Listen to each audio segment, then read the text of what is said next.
Aaron. Here. Why didn't you say it the first time I said Aaron? Because it's pronounced Aaron. You done messed up, Aaron! Aaron is here with the one and only, the lovely, relatable Reese. How's it going? Aaron, I'm real good. I'm pumped up. I'm ready to do this.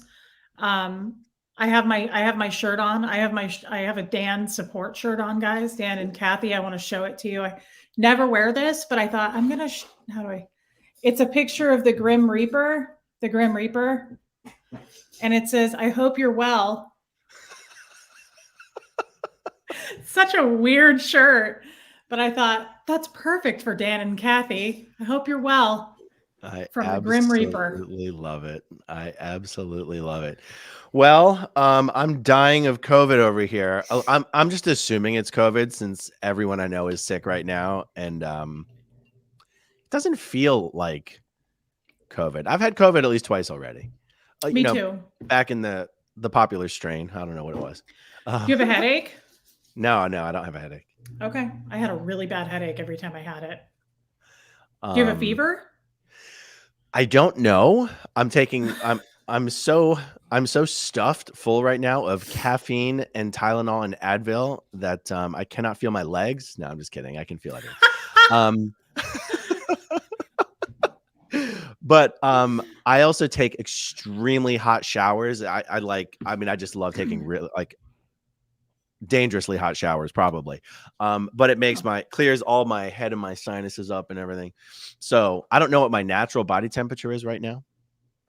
But I'm feeling good enough to do this. I'm feeling good enough to do this. I mean, you sound great. You still seem to have that Aaron energy. So we're here for it. He's all drugged up, guys. Well, this is going to be an incredible phone call. I mean, on this phone call, we have this is Reese talking to her mother-in-law, Brenda Arjes, and she's talking to Brenda about some of these horrible things that Dan O'Connor did, the physical abuse, other stuff, and Brenda has a lot to say about it, and she has a lot to say about what Dan O'Connor has had to say about it. Yeah, the truth is, guys, nobody likes Dan. I mean, nobody likes Dan, even internally. Somebody sent me a private message today that was really enlightening. They said something like, look at what the good you're doing, even for the current staff at the Kansas City org. If he gets kicked off, people are going to take it's going to be a huge breath of fresh air. They were like, look at what you're even doing to help them internally. Like no one likes him. So you can see in this conversation that very key is what we're talking about. But I didn't even know I had this recording until last night. Yeah, this isn't even the one we were planning on doing with Brenda. No, I went back last night after Jeff and I went on a date, and I told you guys, Jeff and I did a live last night, Aaron, and I found quite a few more. I found another Sea Org member phone call, and remember the last one, how she kept going, oh, cool. This one's even creepier. Her responses in all of them, and they're the most awkward to everything. She goes, cute. I was like, Dan beat me over the head, and she was like, cute. It's so creepy. It's like they'd never been out in the world before. They don't know how to respond. They're like, I'm like, I got really sick and had surgery. And she's like, well, happy birthday. I'm like, okay, that's not right. But you clearly don't know people. Yeah. So guys, we've got quite a few more of these. If Aaron's up for it, we're going to keep I'm totally up for it. Spewing it, because I'm getting so much really good feedback from people who have never been in going, you're pulling back the curtain for us to hear with our own ears how they actually are, and the gaslighting. And like, I love how Aaron called it. This is a rare sighting, seeing them out in the wild. Yeah. Seeing them how they talk to each other. In their natural habitat. In the natural. Yeah. Not just at the zoos where they show it. All right. Let's jump into this phone call. Now, okay. Quick framing. I believe from the sounds of it, you guys are talking about the subject of your son, Huxley. Perhaps like she seems to be talking to you about whether he would ever do Scientology or something.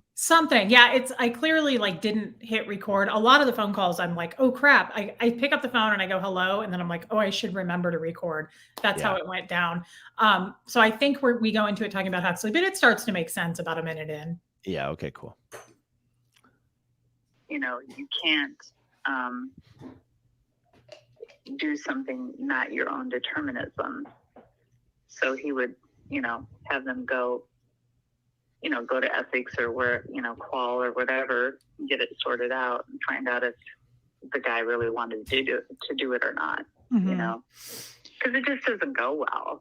Well, that was nice of Sam. I mean, that's definitely wasn't, I think, a lot of experience. I mean, my experience, I'm trying to think of somebody else like Abby Carr, I mean, I'm not even sure that she went to school. I think Abby was 5 years younger than me, and I was on staff. I started staff at the age of 13. I was turning 14. And so Abby was at the org with me because I lived with them, like from 9 a.m. to 10 p.m. or later. And I mean, I don't know that that was her choice. And I mean, it's also a legal issue. I feel like that was totally illegal, putting us there at those ages and not, I mean, I was on staff. I wasn't even, it's just the whole thing. I just have a lot of anger with that, and it hasn't been addressed. And, so I'm not comfortable. Huxley's 12 years old. He's almost 13. I'm not comfortable with any of that. And I know my experience went horribly, and it was a lot of forcing, not so much, I'm talking about from my dad, like at a very young age, like forcing TRs, and using words we didn't even know what they meant, and, calling us out ethics and banks and down stats. And I mean, that's horrible. Yeah. I mean, we didn't even do that with our kids, like I mean, that's totally inval, and it's horrible, but the shit hasn't been addressed. It hasn't been taken up as far as I know. I mean, when someone calls me from Flag or Kansas City or whatever, oh my God, I love Gene Wally. It's like, why? Because he donates so much money. I mean, does that make him, lovable? I don't know why this hasn't been addressed. So. Well, I mean, the only thing I know of is that you did talk to that guy who came from Flag, and you wrote up a big report, and he said he would handle it, and as far as you know, did not. And I know I talked to 2 people at our new org, and they said they would totally help you with the cycle, but I know you weren't too interested in doing that. I'm not sure what you want to have happen as far as him being addressed. Or this being addressed. It's not that I want something to happen. I don't care if I mean, he could be dead and I wouldn't care.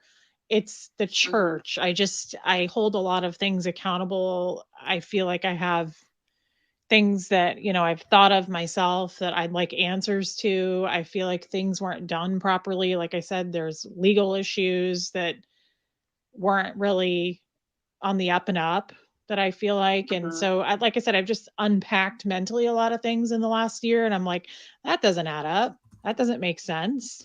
There seems to be no answers for that.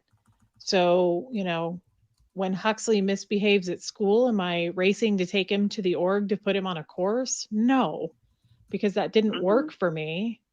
And I don't believe that it works. I mean, I know that it believes it works for some people. I know you're very successful in Scientology, but I've not really had much success in Scientology. I have a lot more pain and upset than I can think of success in any way. And so that's like a red flag to me. So why would I want to put my kid in that? I understand. So that's all. I do. Yeah. And I wish, and I would obviously love to. Did she say thank you? No, I think she said, I do. She said, I understand. I do. Okay. That old chestnut. Yeah. I understand. Be able to help Got you it. with that.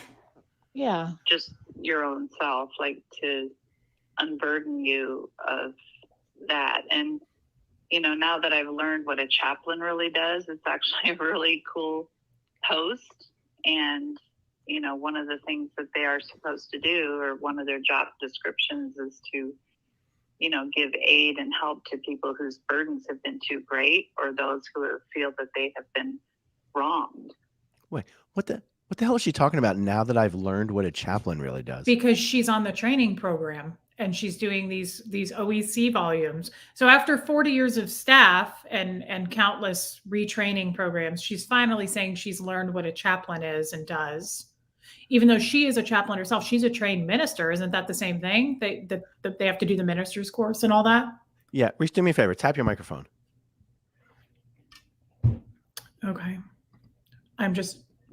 It's not on. I knew it. Well, look at you, Sicky. You even knew it there. How about now?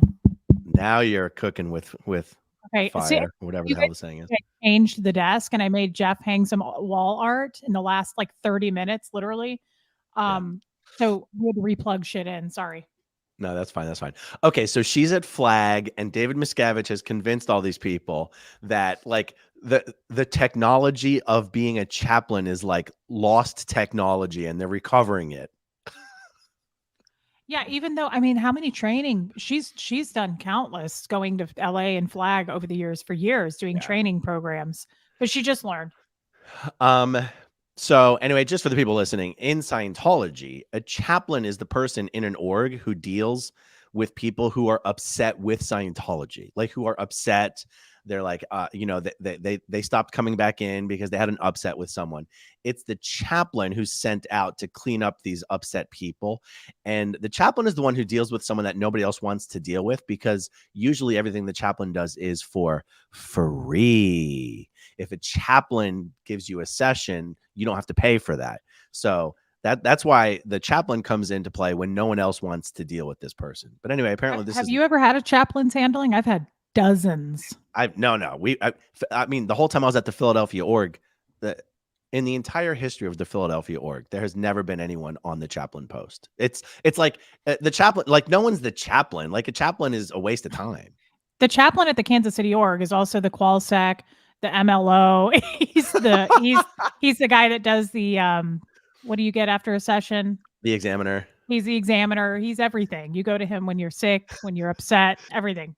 The very idea that David Miscavige is bringing back the technology of chaplains is kind of hilarious. He probably came to terms with the fact that 95% of anyone who's ever walked through a door of a Scientology organization is blown and disaffected and upset. Yes. Yeah. That's correct. All right. So you're speaking to Brenda, and at this time, she's at Flag. Like she's at Flag on the executive training program while you're having this conversation. That is correct. So I starred a comment if you want to go into the starred ones real quick, because I don't have an arm right now since I'm holding Gertie. Okay. Is it this one? Yeah. Where does this fit on the timeline? So at this point, I was in communication with Aaron and I was checked out. I knew I was leaving. I just didn't know how I was going to leave. This was in November of last year. But I just didn't have an exit plan yet. But I think that's why I felt so confident in these phone calls and like saying to them, like, none of these are solutions for me. I'm not a Scientologist, because I knew I had been working and talking with Aaron and I knew that there was a door. I just had to get there. I had to figure it out. And then Aaron found it for me. I showed you the light, whether you wanted to see it or not. And he got me out. He saved me. The door wasn't there, but we drove a bulldozer through that wall and we made a door. He sure did. He came and got me out of prison either way. Oh, Lord. You know, and a chaplain is that type of person that it's not like ethics. It's not like an ethics officer, you know, although, you know, they help with things too. But a chaplain is like kind of it's called like the last port of call, you know, when people go there when they haven't been handled anywhere else. Or, you know, there's a wonderful chaplain here. She was helping Doug and me with something, and it had to do with, you know, something that happened while we were here on our superpower. And I know her from years ago. Her name is Tracy, and she's like the senior chaplain here. She's a wonderful person.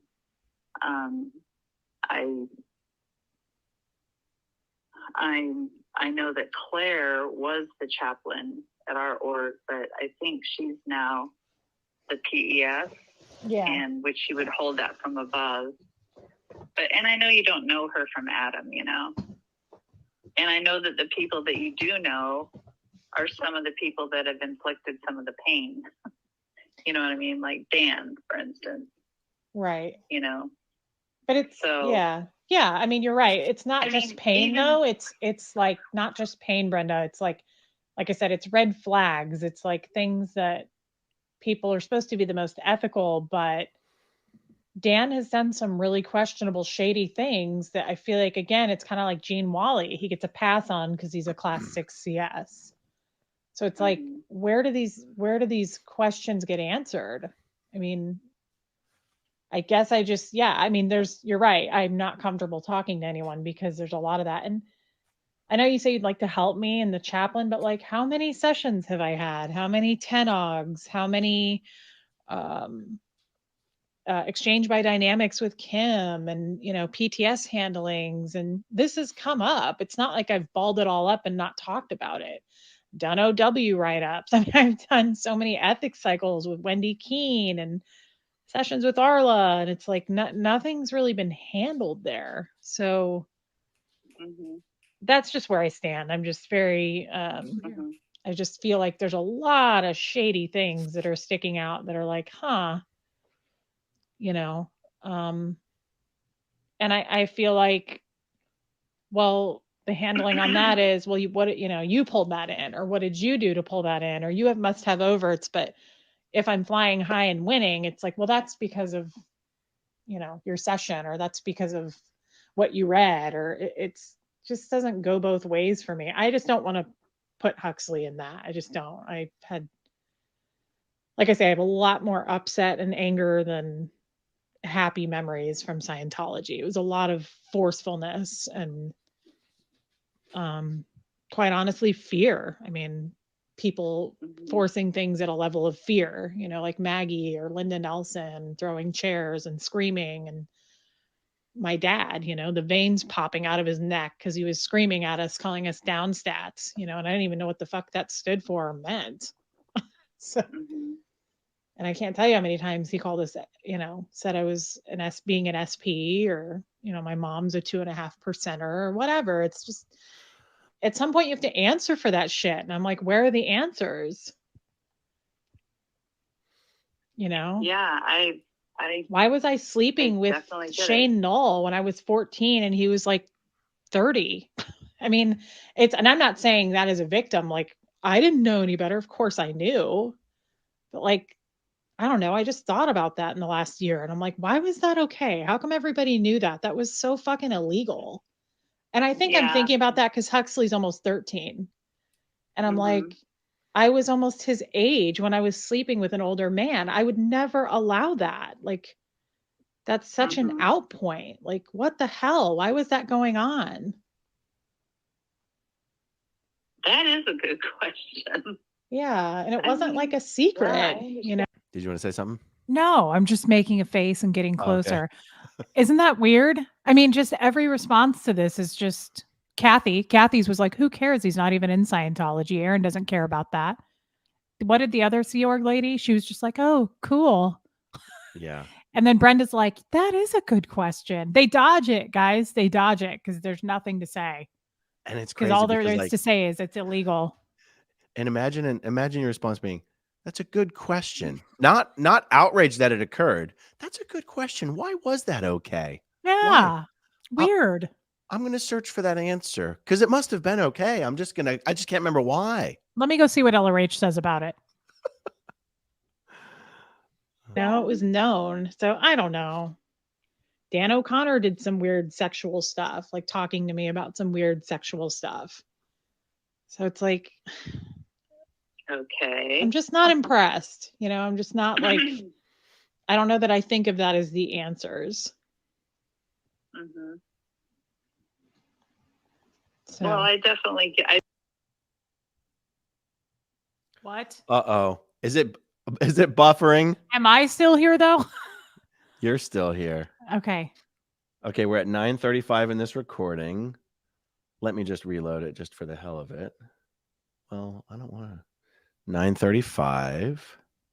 Almost his age when I was sleeping with an older man. I would never allow that. Definitely get where you're coming from. That just, unfortunately sucks that those things happened. And worse than that, I don't really know what words to use. Yeah. You know, I hate that happened. I mean, yeah, I mean, I look back on different things that have happened and they were definitely not okay. You know, things, I know I've told you this, things have changed a lot with the church. I mean, yes, things did happen that weren't okay. But I know for you, it doesn't maybe necessarily help for me to tell you that, like, well, things are different now, you know? Yeah. I mean, I know And I I've get heard you that. say that, but I don't know. I would say different since when? I mean, I've been to the church in the last 5 to 7 years, and I saw Dan O'Connor screaming at Cynthia. So much so that she ran into the bathroom screaming and crying. I mean, just like, when is that? I don't know. I don't feel like, I don't know if that's changed. I can't say because I'm not there now, but I just feel like the intimidation is extreme. The violence that I mean, Dan, it's literally choked me out on top of me, Right. choking me, screaming for help. And Liz Carr and Linda Nelson standing over me, watching me be choked. I mean, it's just, I was 15 years old. Well, I can tell you one thing that Dan told me quite a while ago. I mean, actually quite a while ago, and I might have even said something to you about this. What you said just made me think of it. There was some SPs in the int management many, many years ago, and one of them was this guy named Marty Rathbun, and he was over, I don't know, ethics somehow. And Dan said when he was in training at Flag back in 1996 or whatever, he looked back on it and he remembers this guy like encouraging that kind of thing, like literally, like, you know, giving the guy a black eye and that sort of thing, like physically beating someone up. Like apparently Dan said there was this outdoor trainee and he was like screwing up or doing whatever. She's talking about my fucking brother. Keep going and then pause. And this guy, this Marty Rothman, said, you need to put his ethics in. And so then Dan said, yeah, I just like physically like was beating him up. And he said, and I realized now after finding out that this guy was an SP and he's not in the church anymore and stuff, he goes, I realized that I got that information from him, you know? Mm-hmm. So that's an example. That's interesting that you mentioned Dan, because I have a question about. Oh my God. Oh my God is right, guys. What did that email say last Saturday that Dan sent? Oh, I should have had it ready to go. What did that say, Aaron? I can't remember, but it was something to the tune of, I've never abused anybody. Let me pull it up. For the readers, Dan, she's talking about a story of Dan O'Connor beating up my twin brother. And guys, while he's looking that up, sorry, Gert, go ahead, honey. Here, I'm gonna pull it up on screen. Now, in order to do that, I've got to unshare the video, but I'll reshare it momentarily. But backing that up just for a second, have show of hands here. Has anybody said beat the hell out of somebody and just did it because somebody told them to, and then they realized it was wrong? I mean, what kind of a psycho? Here we go. Let me try. I've got to figure out how to like truly zoom in on this. There it is. There it is. There it is. There it is. Okay. Come on, trackpad. You can do it. There it is. It starts with every. It's the third paragraph down. All right, let me get our faces out of the way here. This is an email Dan O'Connor sent me last week. Every assertion of alleged physical assault by me of another is false. That woman you interviewed is lying, hallucinating. And you could easily have so determined had you wished to protect my rights and utter the truth. Aaron, you might want to send some gauze and cream to Dan for that burn. For that sick burn? That is from the words, from the mouth of Brenda, who is still in the church and one of the most senior church members. That's what I said. Nobody likes Dan. This is the epitome of Scientology. Smile to your face, talk shit behind your back. And that is exactly what she's doing. That is exactly what she's doing. Throw him under the bus when he's not listening. Guys, you just heard it. I feel so validated right now because I was that woman and I was hallucinating. I'm not hallucinating. We just confirmed. You heard it here first, guys. I was so excited when I listened to this audio last night. I didn't even know what it was. I was just going through all my recordings. And I thought, oh my God, that just made me feel really good. Wow. And it's so perfect that Dan just sent this email a week ago saying it's total lie and she's a liar and she hallucinated. Do you remember the first time you told me the story of Dan hitting you with that fax machine and choking you out, and how he told you that he was just applying the L. Ron Hubbard policy and knowledge reports giving Joe a black eye? Mhm. And then I told you the story of him beating up my brother and giving the same excuse. And you were like, so what a small world. I told you that story. And when I told you that story, you said you'd never heard that story before. No, I hadn't. Your mother-in-law had actually referred to the exact same story, but your mother-in-law would have no way of knowing who that story was about, that it was about my brother. Nope. So it came from Dan. So do you also feel validated? Like, this is amazing. Well, it's amazing to me. Yeah. This actually proves even something in addition to what we're already talking about. Because Dan was not told to beat up my brother by Marty Rathbun. When Marty Rathbun found out what Dan had done, Marty Rathbun came to the metering course at Flag and gave Dan a very well done. But he didn't tell Dan to do that. And what's interesting is that after Marty Rathbun left Scientology and got declared and was one of the biggest, baddest SPs, it's interesting that Scientology now wanted to tie any history of violence in Scientology and blame it on Marty Rathbun. Like, to see someone like Dan O'Connor blaming Marty Rathbun for Dan's violence. That's what I'm saying. Yeah, it's incredible. It's incredible that Dan, it's almost like he had an epiphany. Like, Brenda's telling the story, like, she goes, and then Dan realized that it was wrong, and what he was being told to do was by a declared SP. So it's almost like Dan's like, oh, I'm so smart. Like, it wasn't me. Like, it's like the guy that got declared the Sea Org lady yesterday went, see, the tech works. Yeah. It's like he's going, see, Marty got declared. It wasn't me. It was him. That's like the old saying, if your friend tells you to jump off a bridge, will you do? Who beats somebody because somebody told you to do it? Right. You can tell me all day long to go beat somebody or something. I would never do that. So it's weird that Brenda's even saying what she's saying. It sounds insane to me as she's saying it. Right. And then and Dan, he realized it, Reese. I just realized I was beating the shit out of people because of Marty Rathbun. Yeah, that's what I mean. That is some sick, twisted stuff right there, guys. Like, unpacking all of that.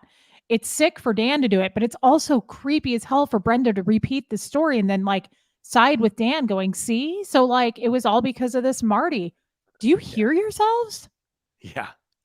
And Reese, Scientology would have the world believe that they kicked Marty Rathbun out for being a violent psychopath.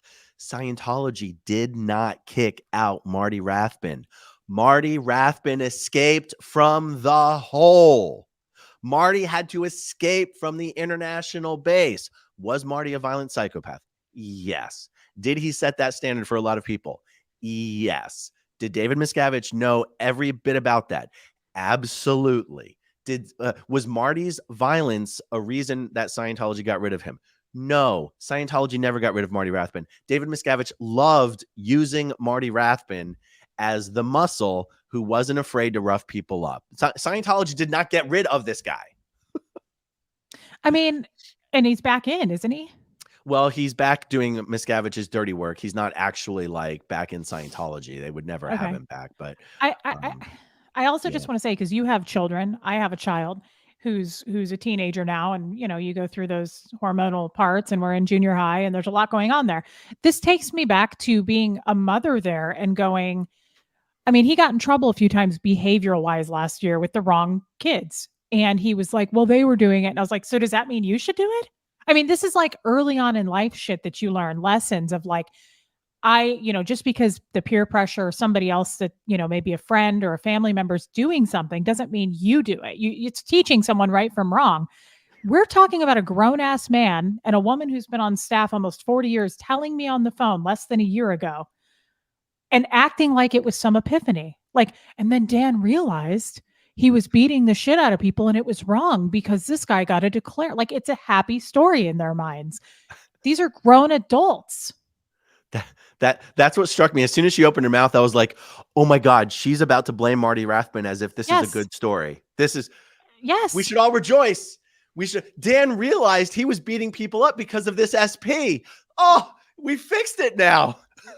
Isn't that like just really, I'm glad we're really talking about digging on this. We're doing a deep dive. It's terrifying if you just I'm going to have someone already ask, can you replay that little tiny segment? It's worth repeating this. Like, I feel like we need to hear it again because it's absolutely insane. Yeah, let's do it. Realize now, and said there was this outdoor tree flag back in 19 years ago.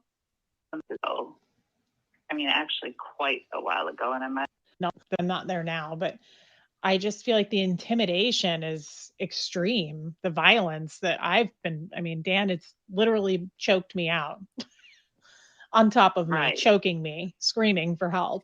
And Liz Carr and Lyndon Nelson standing over me, watching me be choked. I mean, it's just, I was 15 years old. Well, I can tell you one thing that Dan told me quite a while ago. I mean, actually quite a while ago, and I might have even said something to you about this, but what you said just made me think of it. There was some SPs in the int management many, many years ago, and one of them was this guy named Marty Rathbun, and he was over, I don't know, ethics somehow. And Dan said when he was in training at Flag back in 1996 or whatever, he looked back on it and he remembers this guy like encouraging that kind of thing, like literally like, giving the guy a black eye and that sort of thing, like physically beating someone up. Like apparently Dan said there was this outdoor training and he was like screwing up or doing whatever. And this guy, this Marty Rathbun, said, you need to put his ethics in. And so then Dan said, yeah, I just like physically like was beating him up. And he said, and I realized now after finding out that this guy was an SP and he's not in the church anymore and stuff, he goes, I realized that I got that information from him, so that's an example. That's interesting that you mentioned Dan, because I have a question about that then. Since Dan was the one who was, he knocked me to the ground. He was hitting me. He knocked me to the ground and he was on top of me, like almost like a missionary position, having sex. He was on top of me, choking me, and I was screaming for help. And when that all ended and I called my dad and I locked myself in the room, I remember I was crying so hard I couldn't talk. I was like in shock. And I remember just saying like, he hit me. Like I was just like so freaked out. And my dad was like, wait there, stay locked in that room. I'll be there in 3 hours. So he immediately gunned it to Kansas City. I'll never forget him coming up those org stairs on Broadway looking for Dan O'Connor. And he was like, where the fuck is Dan? And he barged into his office over in the, on the side in the HGC. And I was standing there and he said, like 2 inches from Dan's face. And he was like, show me how you hit my daughter. Hit me how you hit her. Show me what you did. And show me why it's okay. And Dan got out the ethics book and he pulled up knowledge reports and he was like, per LRH, right here, Gene. He was like, right here, you give the guy a black eye. He was like, so LRH says it here. He was like, and that's the policy I was applying. So I remember that specifically. It's interesting that Dan's talking about this Marty, you said? Marty Rathbun. Okay. Because I remember he was Dan really high up. Dan showing my dad. Yeah, it's a total alteration. I mean, yeah, it would be insane for that to happen in a Scientology org, and this, it would not happen in our org. That would not happen. I mean, things have changed a lot, and especially with the Ideal org. I mean, there's I haven't seen anything even remotely resembling that, or even, even just verbal, attacking or screaming or anything like that. But I mean, and that's good. I'm glad that we've evolved from beating people, right? But what about people like me who have those memories? Like, why does Dan just go on as the shining knight, like a white knight? Like, why doesn't he have to pay for those things? Like, why is he? Well, we don't know. I mean, the thing is since that time, so he wasn't clear, I'm sure. Since that time, yeah. I mean, if he was, I don't think he was, but maybe he was clear, but he wasn't OT. Jesus and Christ. As people get up the bridge and get rid of their aberrations, clearly that was an aberration to beat up on a 14-year-old. As people go up the bridge, they lose their, aberrations, and especially the higher up they get. And also, you're pretty scrutinized on your ethics. You get a lot of false purpose rundown. You get a lot of spec checking. I mean, I would think that all of that would come up, and you get all kinds of, ethics handlings and things like that. Wow. So a class 6 auditor and a Scientology clear will beat up a 14-year-old girl. But once you get on your OT levels, things change. Things change on the OT levels. Is that just sick to you? Oh. She said, well, I don't think he was clear. And then she said, well, maybe he was clear, but he wasn't OT. This again, I feel anger for the first time in a long, I feel kind of rage about this. Even at the beginning of this live, because this is a little more close to home, guys. This was my mother-in-law. And I just want to say, I think I starred this because, yes, Reese and mother-in-law were mostly cool though before, right? I wanted to answer that because Brenda and I were incredibly close, very close. I have told her everything about my life. She knows everything about me. I never saw her very much because she was a full-time staff member, but we talked on the phone throughout this whole flag training program. So I felt a little bit apprehensive even today about this one because I thought I do feel guilty about this, but not guilty enough to keep it swept under the rug. It needs to be exposed. And I don't know where I was going with that other than it hurts to even go through this and listen with you guys, just her casting this off. I mean, just even I said, why is this okay? And what did she say a second ago? Well, we don't know. Yeah, we don't know. By the way, is Brenda herself clear or OT? Brenda's on the alternate route to clear. She's done the L's and superpower recently. Oh, and the other thing I thought of when she said, well, we don't know. This is so hypocritical. Even in the most basic, the Way to Happiness book, isn't it like follow the laws of the land? Isn't that one of the precepts? I mean, again, the amount of mental gymnastics she has to be doing to somehow explain why a senior case supervisor, class 6 clear, might beat the shit out of a 14-year-old girl. But that's then. He's done more bridge now. Yeah, that's what I wonder. Do you hear the words that are coming out of your mouth? You just said a class 6 CS would beat up on a 14-year-old. You said it. It came out of your mouth as well. And the other thing I want to say is, if Brenda walked outside of the Kansas City org today and some homeless person or a really rich guy, it doesn't matter, a WOG is what I'm trying to say, which is a non-Scientologist, came up and started beating on her, she would call 911 and have that person arrested and press charges. But the second she goes back into the org, if that were to happen, it's like all laws go away. You heard her. Well, we don't know. You would know if it was a non-Scientologist beating on you. You would have no problem calling 911. That's right. Isn't that interesting? Once you step out into the world, it's like the laws do apply.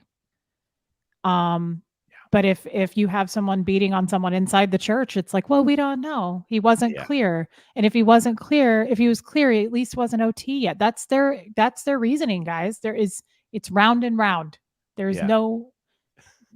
And Reese, when you see a Scientology spokesperson say something like, it is a blatant and bigoted lie that there's any rule in Scientology preventing Scientologists from calling, reporting crimes to the police, then you have to go, then why don't you? like if there's no rule about not doing it, then please explain to the world why you don't. You don't even protect children. You don't protect little girls. You don't protect the elderly. You don't protect women. Like, then what's your excuse if it's not against the rules? Well, there isn't one. And yeah, I don't know. I could go on and on about this. I feel very upset, and it just makes me, I wish I would have asked people like Kathy. Kathy has like a 12-year-old daughter now. Would you let your brother beat on her like that? I mean, maybe she would, honestly, maybe. But well, it depends on what she was doing, Reese. I mean, I don't know. We don't know. Well, we don't know.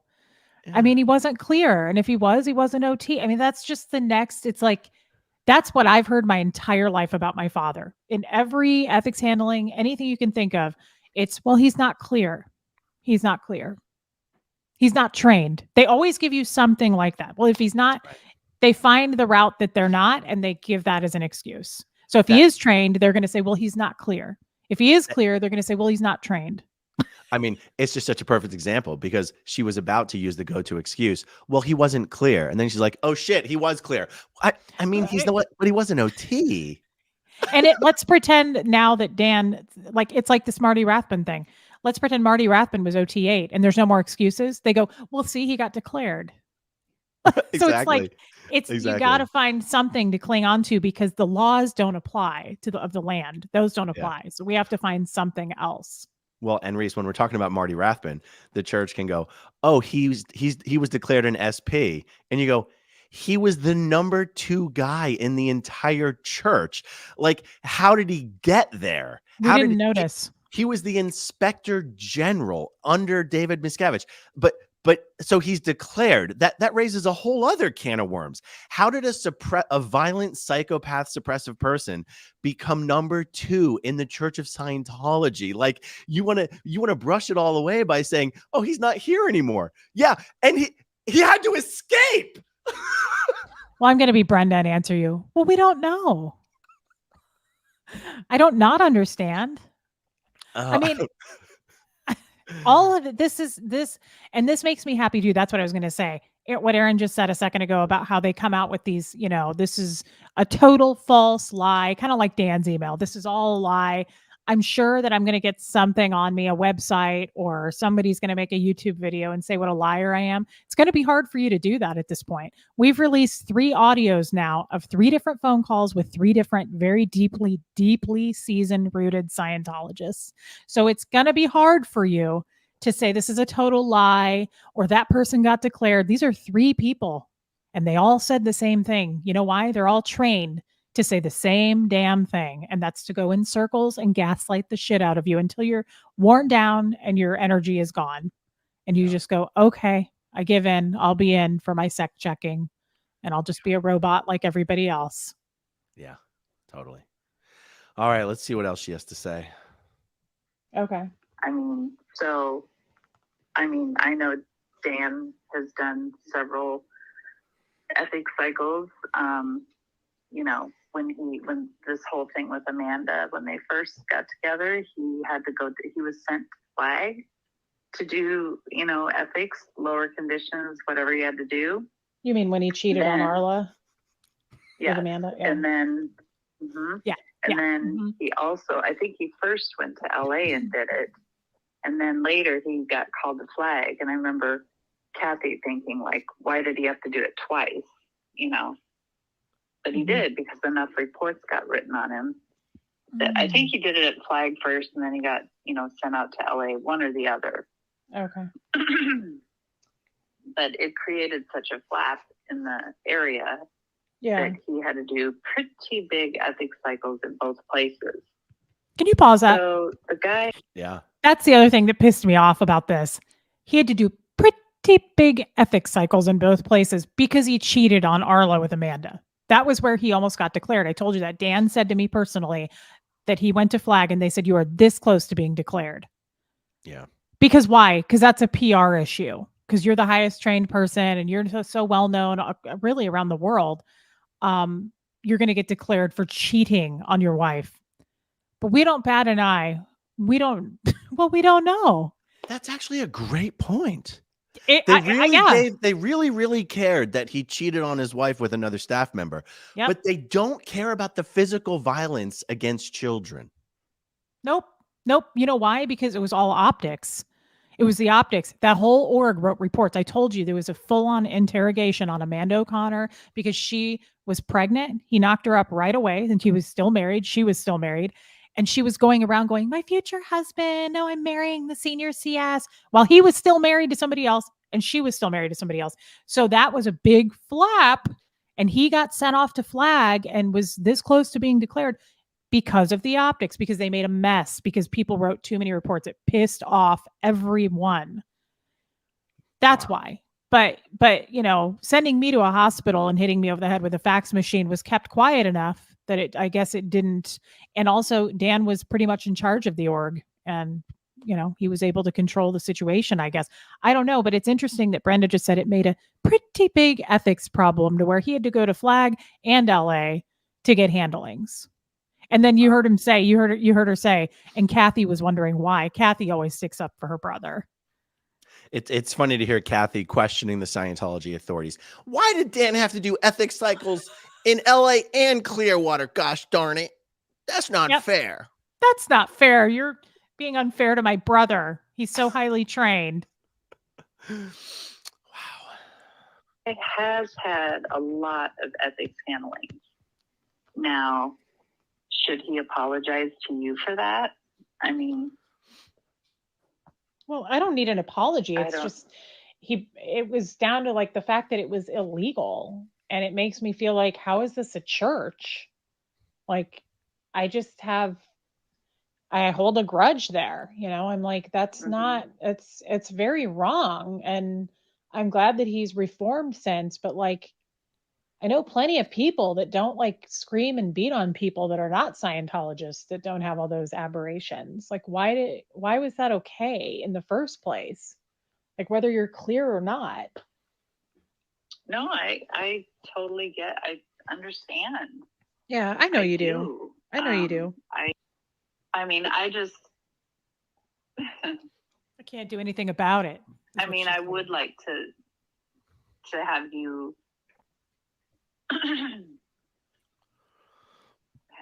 able to be unburdened of those burdens that you have. It's your burden. Yeah, it's my problem. I wish we could help you not be so stuck in the past, Reese. Well, it's like, Kathy, what can we do to, what'd she say? So you don't have to fight about it. So you don't feel like you have to fight about it anymore. You keep fighting this problem, Reese. What can we do so that you don't feel that way anymore? Yeah. It's all about silencing me and like move on from this. And even the Sea Org lady, what was this, 20 years ago? She kept saying that in that phone call. Yeah. Yeah. As if that somehow, it makes it okay. And you know how she said, well, today that would never fly with the laws of the land. Right. It's a perfect illustration for how, if you're found to have done horrible things, crimes, beating up children, beating up adults, cheating all over the place, all they're going to do is give you a little bit more Scientology and say, you're fixed now. This is the real reason Scientologists don't involve the police, other than the fact that it's sort of a cover your ass mechanism. We don't want our dirty laundry being dragged into the criminal justice system. It's because they truly believe that just do a little bit more Scientology. We can fix you. We can fix the reason why you beat up children. We can fix the reason why you're violent to your juniors. We can fix the reason why you can't stay faithful in your relationships. Just give us a little bit more money. We'll give you a little bit more auditing, and then we'll give you a bright, shiny certificate and say you're all good now.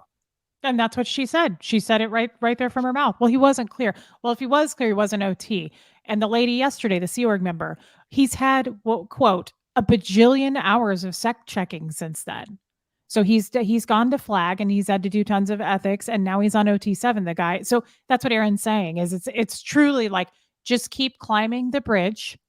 I mean, that's the answer, guys. I remember when I was diagnosed with diabetes, they were like, well, you need to keep doing your bridge. It'll go away. I mean, that's just it. It's like any problem you come with. I'm having problems in my marriage. I'm having health problems. I have cancer. Well, you need to go up the bridge.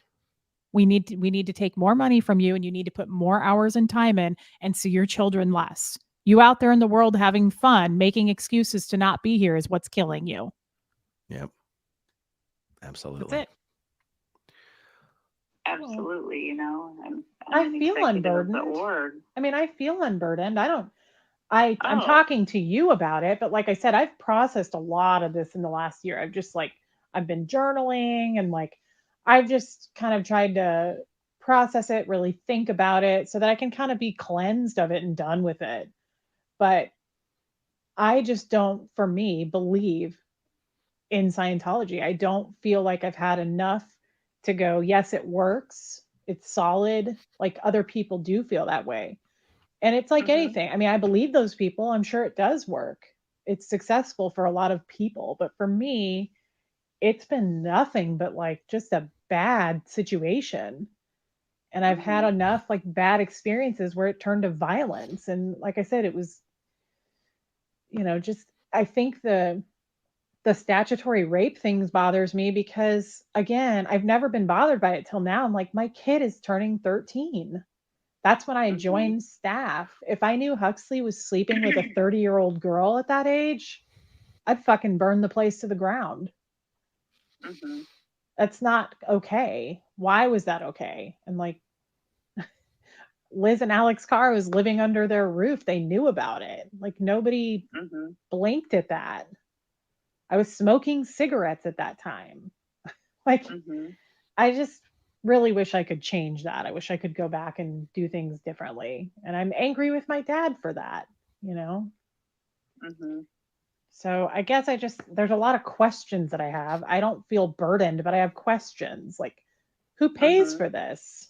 Why? Because you're clear now? Like, so that just, it's almost like you went to the Catholic Church and talked to the priest and you're clear of all your sins now, so you don't have to pay for that stuff anymore. Like, I have questions about that.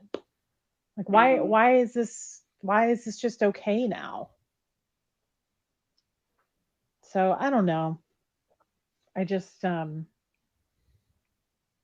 I want to make sure that I have my own thoughts and I'm thinking for myself instead of going, well, what would LRH say? Or what does LRH do about that? Like, I want to think for myself on things and really think, like, was this appropriate? Was it not? I don't want to think, well, I hit her because LRH talks about hitting somebody in knowledge reports. Like, that's not really thinking for yourself, in my opinion. That's thinking, well, what would this person do? I don't know. I just have had a lot of time, I guess, to think about that. And it bothers me. I don't know that I feel burdened. I feel better since I've kind of thought a lot more about it, but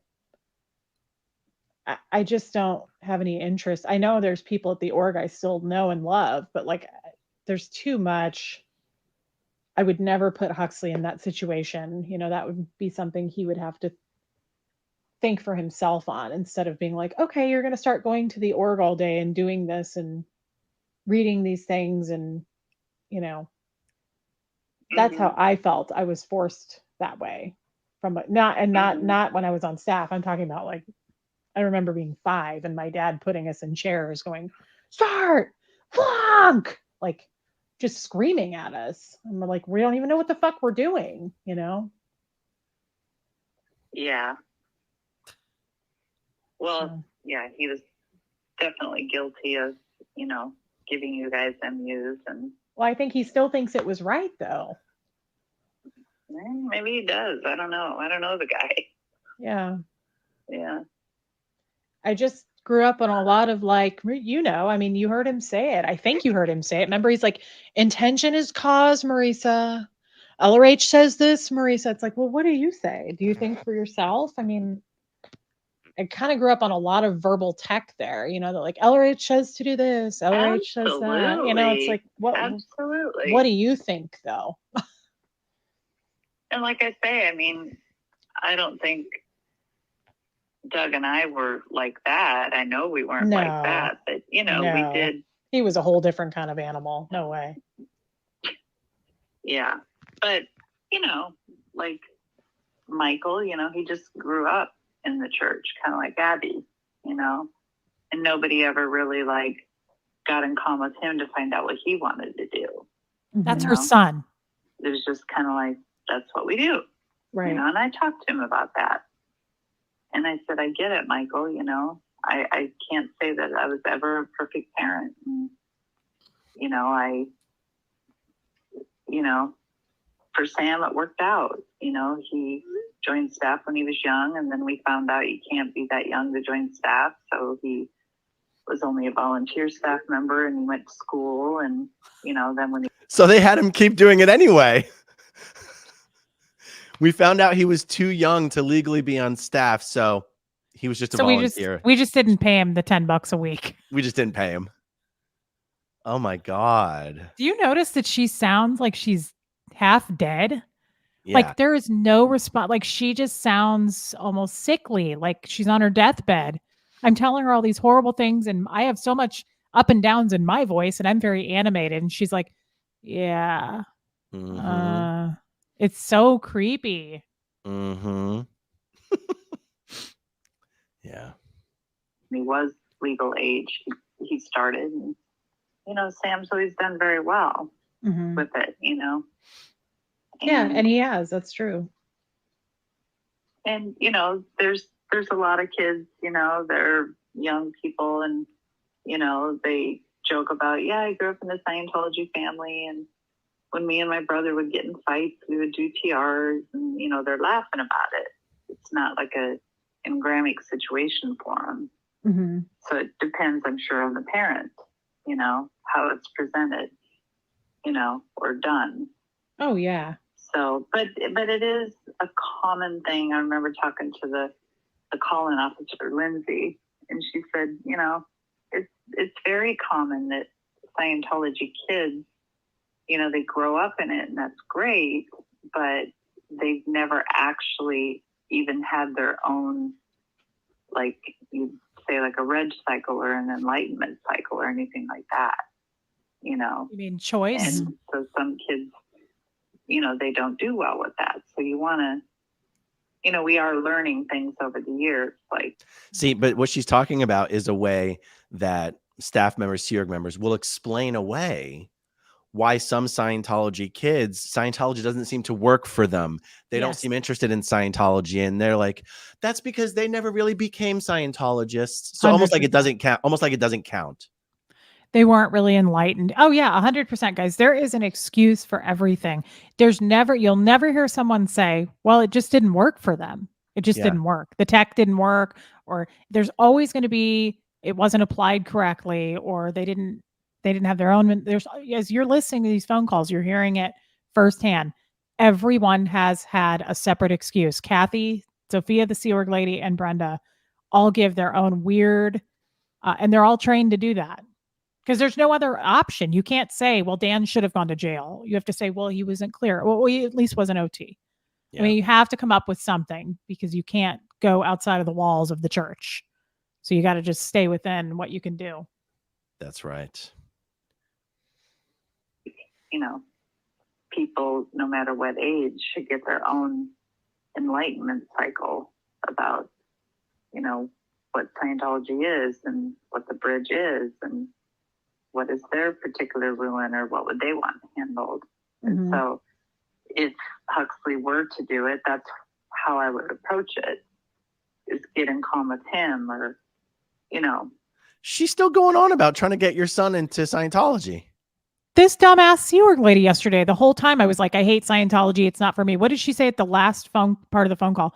So do you want like a free session or do you want to come to an event? I mean, it's like, it just doesn't get in there. I'm sitting here saying how much I hate. Why would I put my kid in that? How many times have I said that? And she's like, so let's get Huxley in for some auditing. Wow. Find out, if he has a ruin in his life. Maybe I'm sure he does. Everybody does. But, it's like, it might not even be anything that you or I even think it is. Right. Of you know? course. Sure. So anyway, I don't have a way to, unfortunately, like rectify those things that happened to you. I do know that there are, really good people at the org, and, would be happy to listen to you or help answer your questions. But, I'm not going to force that on you either. Yeah. And it's not your job to rectify it. I'm just sharing this with you. I'm not, I'm not leaning on you for that. I just think there's a lot of like open-ended questions that I'm like, why was that okay? And why is that person still there and like didn't have to, I don't know. I just kind of feel like there's quite a few questions I kind of look back on and reflect on. And I'm like, boy, that was a really dangerous situation, or that was a violent situation, or that was a neglectful situation. I feel like I should have never been the HCO COPE officer starting at 13. For the viewers, that's like the deputy HR director. And just, and then again, I mean, yeah, when sleeping with Shane, and then, my dad left and was like, figure out your own financial shit, and I'm not your dad anymore, and just literally left, to where the next day I was in a hospital having surgery, and a social worker was there. I was like, you're underage. Where the hell is your family? Where's your parents? And, my dad, I called him with her in the room, and he was like, I'm not your father. Don't call me again. Like, what the fuck? That is so harsh. I can't even imagine. He did it over and over. I mean, I called many times after that because I was in such a state of shock, that he just disconnected from me. And he was like, I am disconnected. I don't want anything to do with you. He was like, you're a fucking SP. And I was like, wow. And I forgot. I know you told me all this. So, and where was your mom at the time? She was in San Francisco. She lived in San Francisco, married to that guy, Michael. And after the surgery, I was in the hospital for a couple of weeks. She flew me to San Francisco to recover, and I was there for a week. And then Michael, the guy that she was married to, called my dad there while I was there. And he was like, what kind of piece of shit father are you? And he was like, what the fuck is this Scientology? And why are you choosing that over your kid? And he was like, you're a horrible fucking human being. And my dad was on speaker, and he was like, oh, Marisa, he was like, the spiritual hole that you've gotten yourself into. He was like, your eternity is screwed. I was like, oh my God, you're a fucking horrible person. Like, it's just, it sounds crazy. Just the way he would talk. It's crazy. Like, who abandons their kid like that? But he did. And then I went back to Kansas City, and that's when I left, like in the middle of the night. My sister came and got me. So it was just a bad situation. And I'm not saying I'm not guilty of absolutely causing problems. I mean, definitely after that, I caused some problems for sure. And I had like I think I had not a PTS clear. It was a non-interbulation order. And then I left. But just this, we don't have to rehash this out. I'm just more talking about my dad here. Like, what a horrible, that he just chose a different path over his kids and wasn't willing to, when I came back to Kansas City, Maggie had me call him. I took a bus back to Kansas City. I asked him for help, and he said no. And I mean, I was in Maggie's office, and I was like, look, I'm here in Maggie's office. I need help. I'm in Kansas City now. And he was like, I've told you this, but he said, I can't believe I have 3 children, and they're 3 of the most degraded beings on this planet. And he was like, I will not help you, and I'm not your father. And so it's like, unbelievable. It's unbelievable, but it's also like, why is that? It's not like a secret. It's really well known. So it's questions. I have a lot of questions there. Why do people call me and go, Gene Wally? Oh my God, I love Gene Wally. It's like, I don't know. I don't know why this person, has gotten away with these things, and it just seems to be okay. I don't know. Yeah, no, I don't know either. I know when I talked to Claire about it a little bit, and she's like, hell, I'll call him up. She's like, I'll talk to him. Lindsay said she would too. Yeah, I think But- too, it's just more real to me now. Like I say, Huxley's approaching the age where my dad dumped me. And I just can't imagine. I mean, yeah, I get mad at Huxley, sure. But Jesus, Brenda, there is nothing in this world that would make me go, I am not your mother. Don't contact me. Don't call me. I mean, you're a Scientologist, and that's supposed to be like a really ethical, good group. And it makes me feel like that's not the case. He didn't really apply what he should have there, or, gotten people together and said, look, we need to help her. Instead, it was like, you're cast off and exiled, and that's just okay. Well, you're a degraded the thing being. The thing is all of those things that happened, if it doesn't make sense and it seems wrong, it is. It's not Scientology. Wrong. I knew she was going to say that. If it seems wrong, then it's not Scientology, because that's something L. Ron Hubbard said once. One would never. Go ahead. Were you going to say something? It's weird. I'm listening to this like it's the first time I'm hearing it. It's like I process it differently every time. And now I only listened to it last night, and then I'm listening to it today. But I think it's all coming forward for me because Brenda, I never heard from her again. After Aaron accidentally flashed my name up on a screen, that was it. She never spoke to me again. And so it's like, oh, but I'm the enemy. That's enough for you to cut me, your grandchild off, your whole fucking family, and I'm the enemy because of that. And I want to cry, and I want to, like Kathy, like break grandma's vase right now. I'm just like, really, I feel rage. I don't know, Aaron, help me. Well, I'll tell you, there's two things that come to mind, two things that you'll hear people say about Scientology. One, that it teaches you to have no emotion, and that there's no such thing as love or friendship in Scientology. And let's look at this. I mean, listen to the things you're telling this person who's supposed to love you. She hasn't expressed 1 ounce of concern for you in response to anything you've said on this call, other than, golly gee, that shouldn't have happened. And it's not Scientology. That shouldn't have happened. That wasn't Scientology. I wish I could help you with that, but I can't. And then the fact that there's no such thing as friendship or love in Scientology. Are you currently considered on their team? Because the moment you're not considered on their team, you're dead to them. I mean, this person was family to you. She's the grandmother of your son. This woman, you guys, was like my mother. She was like my mother. I mean, I talked to her all the time. I confided in her.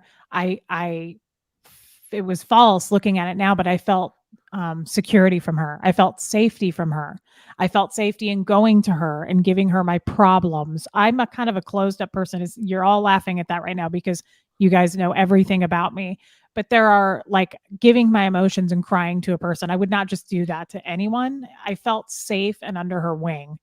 And I think I'm going through all these emotions still since I got out. It's only been 7 months.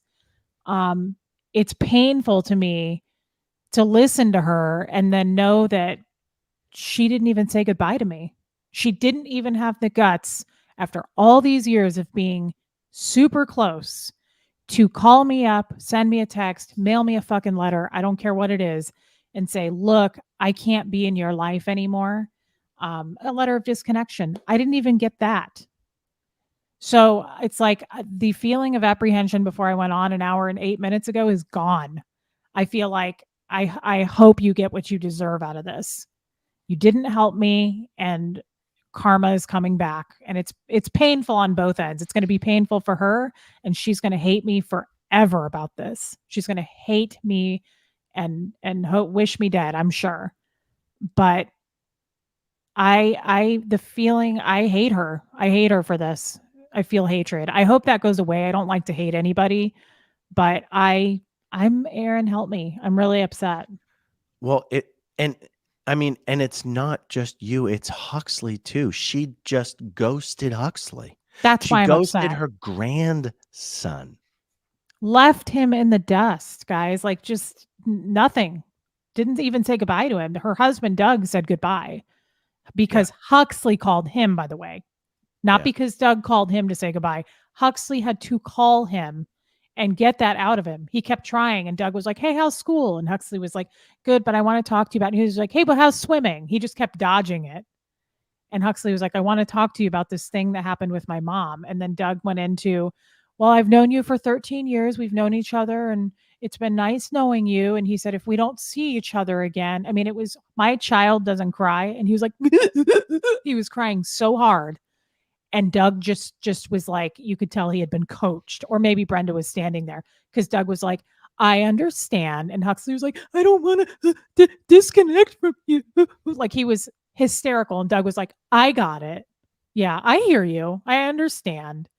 But he was like, "You take care." That was it. And that was fresh. That's not that long ago, guys. And it's not even that Brenda and Doug are uniquely bad in this scenario. This is what Scientology does to people and to families. I mean, this is, there's hundreds of stories of this. I'm not even going to get into my own story because I don't want to get emotional here, but yeah. But I feel emotional. Like I want to cry right now, but I'm so angry. It's like I can't cry. I'm mad. And it's not for me. I mean, I can handle the disconnection. My dad left when I was 16, and that kind of hardened me a lot. So her walking out of my life was shocking because we were way closer and had quite a connection. And yeah, we were very close. But I can handle that. I think what Aaron is saying, yeah, it's Huxley. She ghosted my kid. And I guess I'm just so like, but I'm the evil one. After all these conversations we just had, and the talk she and I just had about Dan beating me, sending me to a hospital, she's like, "Well, we don't know. He's not clear." But me talking about truths that happened to me and going on a show with Aaron and telling what happened, and those are the real things that happened under your church, I'm out of your life for that. That's the ultimate sin. Yeah. I hope I didn't sound like I was saying that ghosting Huxley is worse than ghosting you. But but over there they're gonna go, "But you did this and you did that." But what can they say about Huxley? Nothing. They can't say anything about Huxley. Well, they can say because they can't be connected to me and I'm connected to. Right. I mean, that's the policy is you can't be connected. So that's their why. I would imagine that's the why. The answer to that question, but it is worse than ghosting me. I don't care that they ghosted me. Again, I can handle it. But I don't know how much pain my kid is in because he doesn't talk about it. And I try not to bring it up a lot because I don't know how. I talk with my therapist about it. I don't know that it's a good idea to keep dinging that wound, but I know it hurts. I know it hurts him. And when we do talk about it, he gets tears in his eyes. And I just think, you pieces of shit. And by the way, if they're watching, you're not fucking welcome back. The door is closed and sealed. You're not welcome back. I said this on my live last night, Aaron. You weren't there. I hope I evolve and become a better person and one with the Lord here, but I'm not feeling it. I feel very much like my father right now. Like, you did something and you're not fucking coming back into my life. You guys screwed up a relationship and you really, really, really hurt my child. And I just kind of feel like, let's say Brenda gets declared, or she gets her in so much trouble that maybe she decides to leave the church. Don't come fucking knocking on my door. And I know that's hurtful. And I know that's, you guys are all going to start commenting going, "Reese, you need to forgive." I just am not feeling that right now. Maybe I'll process through it and feel that way. But I don't know about you, Aaron. It's like, you knew what you fucking did. You're not knocking on my door now. Like, are you going to get kicked out and then come to me? Don't. Right. Don't. And it's not like are they in one of these situations where if they stay connected to you, they're losing other family members, or is that not even the situation they're in? They're like, no, they could leave right now and keep all their family because, well, you're out, Huxley's out, their son is not a Scientologist. Like, they've got big family. Their other son. They've got 2 sons. Who are in or out? big time in. They were both Oh. Sea Org, but got pregnant not too long ago and now have a child. They live in Of course. Clearwater. Right. Yeah, they're huge Scientologists. So I get the stakes, guys. Like I knew this when No, but Aaron you know and what I they go could way. do, Reese? You know what they could do? They could keep their damn mouths shut, and they could secretly be in touch with you guys, because that's the right thing to do. They could Yeah. keep their damn mouths shut and maintain relationships with everybody. They don't actually have some big great excuse of, no, we had to do this. You didn't have to do shit. Yeah, you can go fuck yourselves into the forever. I'm sorry. I just this really has me fired up. I just go through it. Like, I'm a person who, when I have a situation, that's why Aaron and I, this is the only place we don't. Aaron's very fly by the seat of his pants. I'm very, very organized. Like, I want to know my schedule in advance, like 24 hours at least. So right now I'm thinking, like, with this, like, I'm so angry. I'm like, what's the outcome? If, this is going to cause a problem, this thing we released today is going to cause a problem. And I hope it does. Not for me. It's going to cause a problem for Brenda. And if for some reason she sees the light, I don't know, Aaron, what are your thoughts on that? I just feel like, fuck off. I don't want you back in my life. You're toxic. You're toxic now. You're going to be toxic still when you get out. I don't trust you, and I don't want to be around you. And you hurt my child, and that's unforgivable. Yeah. See, my feelings aren't relevant here, to be honest. It's your situation. It's your, what you've experienced is what you've experienced. I know, but your feelings are relevant because you're my friend and you've been with me through this whole thing. You've been the closest person to me that has understood and guided me. I mean, Jeff doesn't understand. It's so helpful to talk to someone like you because you were there. You understand the background. Yeah. And so I feel like sometimes you kind of know what's going on in my head more than who I live with, which is Jeff. He's great and supportive, but I'm just saying your feelings do matter to me because you're very analytical and smart. And am I being too harsh? Well, I mean, how you feel right now is peaks and valleys, and right now you're probably in a valley. I think there's something to be said for the fact that all these people are in a cult and are not completely in control of their own decision-making process. It feels like on one hand, it's making an excuse for them. And in some ways it sort of is, but in other ways, it's also kind of the reality of the situation. But I'm sort of in the same boat as you, whereas with some people, I have thrown away those excuses. With some people, sorry, I didn't mean to do that. That's okay. There are some people for whom I go, I don't care what your fucking reason is. You're dead to me. Yes. And there's other people that I go, well, if they left, we'd be good. And it's just an emotional thing. It's how you feel about it. And that's why I say how you feel about it can't be wrong, because it's how you feel about it. True. And you're right. And I've always been good at my gut feeling on stuff. I feel like my intuition's pretty good. And I think you're right what you just said. There are some people like Arla who have always said I loved. If, I would always be her friend, she's never done anything to me though.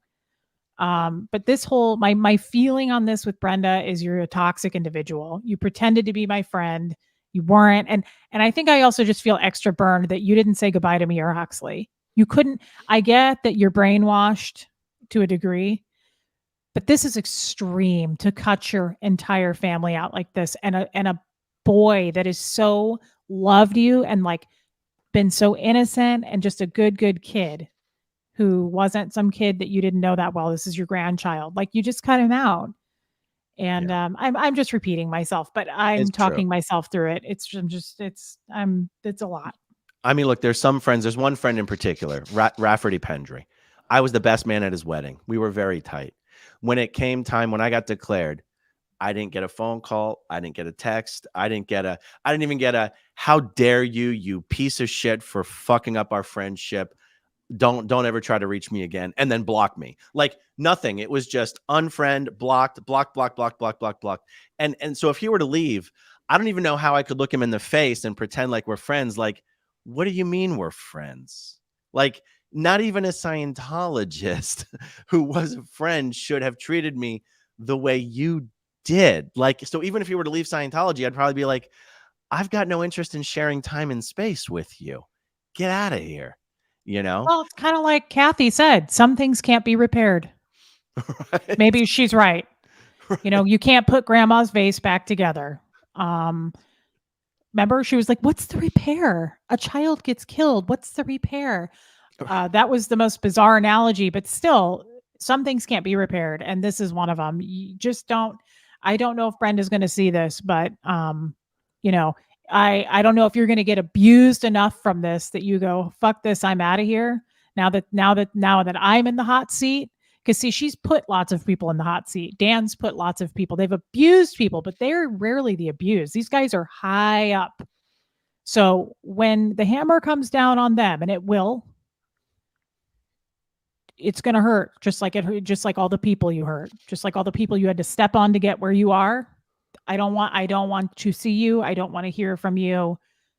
As a matter of fact, Huxley has been, no joke, thriving since this all happened. He's doing much better.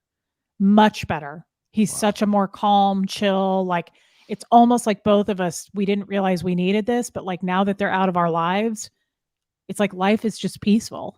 And it's not just them, it's Scientology. Scientology's out of our lives. So there's peace and I've never felt it before. And I'm going to protect it the rest of my fucking life. And you coming back in because you got so abused that you just couldn't stand the heat anymore, don't come to my house. Right. Reese, I feel like the approach, like if Raffi left Scientology, and his approach to me was, I'm a total piece of shit and you have no reason to ever want to talk to me again. But then I'd be like, okay, that was the proper approach. But if it was like, hey, I'm out of Scientology now, are we all good? I'd be like, no, we're not all good. Are you crazy? No. It's just sad, Aaron. It makes me sad. I rarely feel sorry for myself, and I'm not doing that now. I'm actually feeling bad for both of us. Like they really did leave us in the dust, and we're good people. I think so highly of you, Aaron. I talk about you on my lives. I really, really love you. Like very rarely feel connected to a person. I'm sure you don't feel this way back. But I just you're too, Reese. well, you're a pillar of strength for me. Like whenever I feel like nervous, and this is since I first talked to you, I kind of clung to Aaron, you guys. It was like, I think because Aaron was my safety blanket. Like when I first talked to him, I was like, I don't know what to do. I'm scared. I want to get out. Remember, I mean, we had this conversation the first time I talked to him, and he was just like this voice of reason and just didn't make me feel crazy. And so I think I've had that feeling about him ever since. And it's like this pillar of strength for me. So thank you for that, Aaron. And thank you for saving me. I'm kind of going all over off into the weeds here, and you're sick and I need to let you be done here. But well, it's also why it was so fucked up that I'm the one that accidentally outed you. It was like, oh God, that's why I felt so sick. Yeah, but look at where, I mean, you saved me. Like literally, I feel saved. Like my life has been nothing but better since. It was hard at first because losing hundreds of people literally at once. I mean, overnight. Ask Jeff. I couldn't get out of bed. I was so depressed and scared, and it was traumatic. But then it was like I just slowly got better and better, and I felt like I spread my wings. I was like, this is actually okay. I feel free. It was good. So anyway, where was I going? I don't know. I'm very upset. And it doesn't help, guys, that Shark Week is starting in a couple of days. That's probably what this is all about. Jeff always says that. He's like, your period's starting, isn't it? Oh, I thought you meant actual Shark Week. Oh, no, that's... Yeah, that's what matters. The National Geographic Channel. I was going to ask you, is Shark Week a good thing or a bad thing? I'm totally confused right now. No. Shark Week is a bad thing, and I'm going to get all emotional and crampy and crying. And Aaron can't talk about that stuff anyway, but I'm just saying let's just continue with the audio, shall we? I've embarrassed myself enough. All right, let's do it. For say to do that, or there's no policy or tech volume or anything that would say to do the things that he did. There's nothing nowhere where he's even remotely on policy or in tech. Mm-hmm. I mean, he right there violated the basics of Scientology, ARC triangle, the greatest good for the greatest number of dynamics. I mean, there's tons of stuff that just goes against everything. Granting of beingness. Ron said a lot about that. No invalidation, no evaluation. I mean, he violated every single one of those basic principles. He has MUs or out ethics of his own. Right. So it's, or just even the violation of study tech, using words that people don't understand. I mean, that's a basic, when you're out in the world, or it's not just in the church. It's How dare he use words you didn't understand, Reese? He should be corrected on that. He had out ethics of his own. Oh my God. I think also her lack of any kind of feeling. I mean, it's just the like, well, we don't know. It's like, are you smoking pot? You're just too chill for this conversation. I need you to like find some emotion, which they don't do. That's why we do TRs. That's why they beat it out of them. And people wonder why in these conversations the person on the phone just goes round and round and round and round in circles. It's because actually doing something about it is not an option. That's the thing. All they can try to do is get you to feel better about it, because doing something about it isn't on the table. Not on the table. They can't do anything to Dan. They can just apologize and make excuses for him, basically. That's it. Yeah. When you're out in the world and you're talking to a group or whatever, it's actually, you can get a court of ethics for using terms and terminology that people don't understand. So there's just, when you tell me some of the stuff that happened with Gene, I'm just like, my God, just his basics, just basic knowledge. Even if he wasn't trained as an auditor, all of those things are basic knowledge.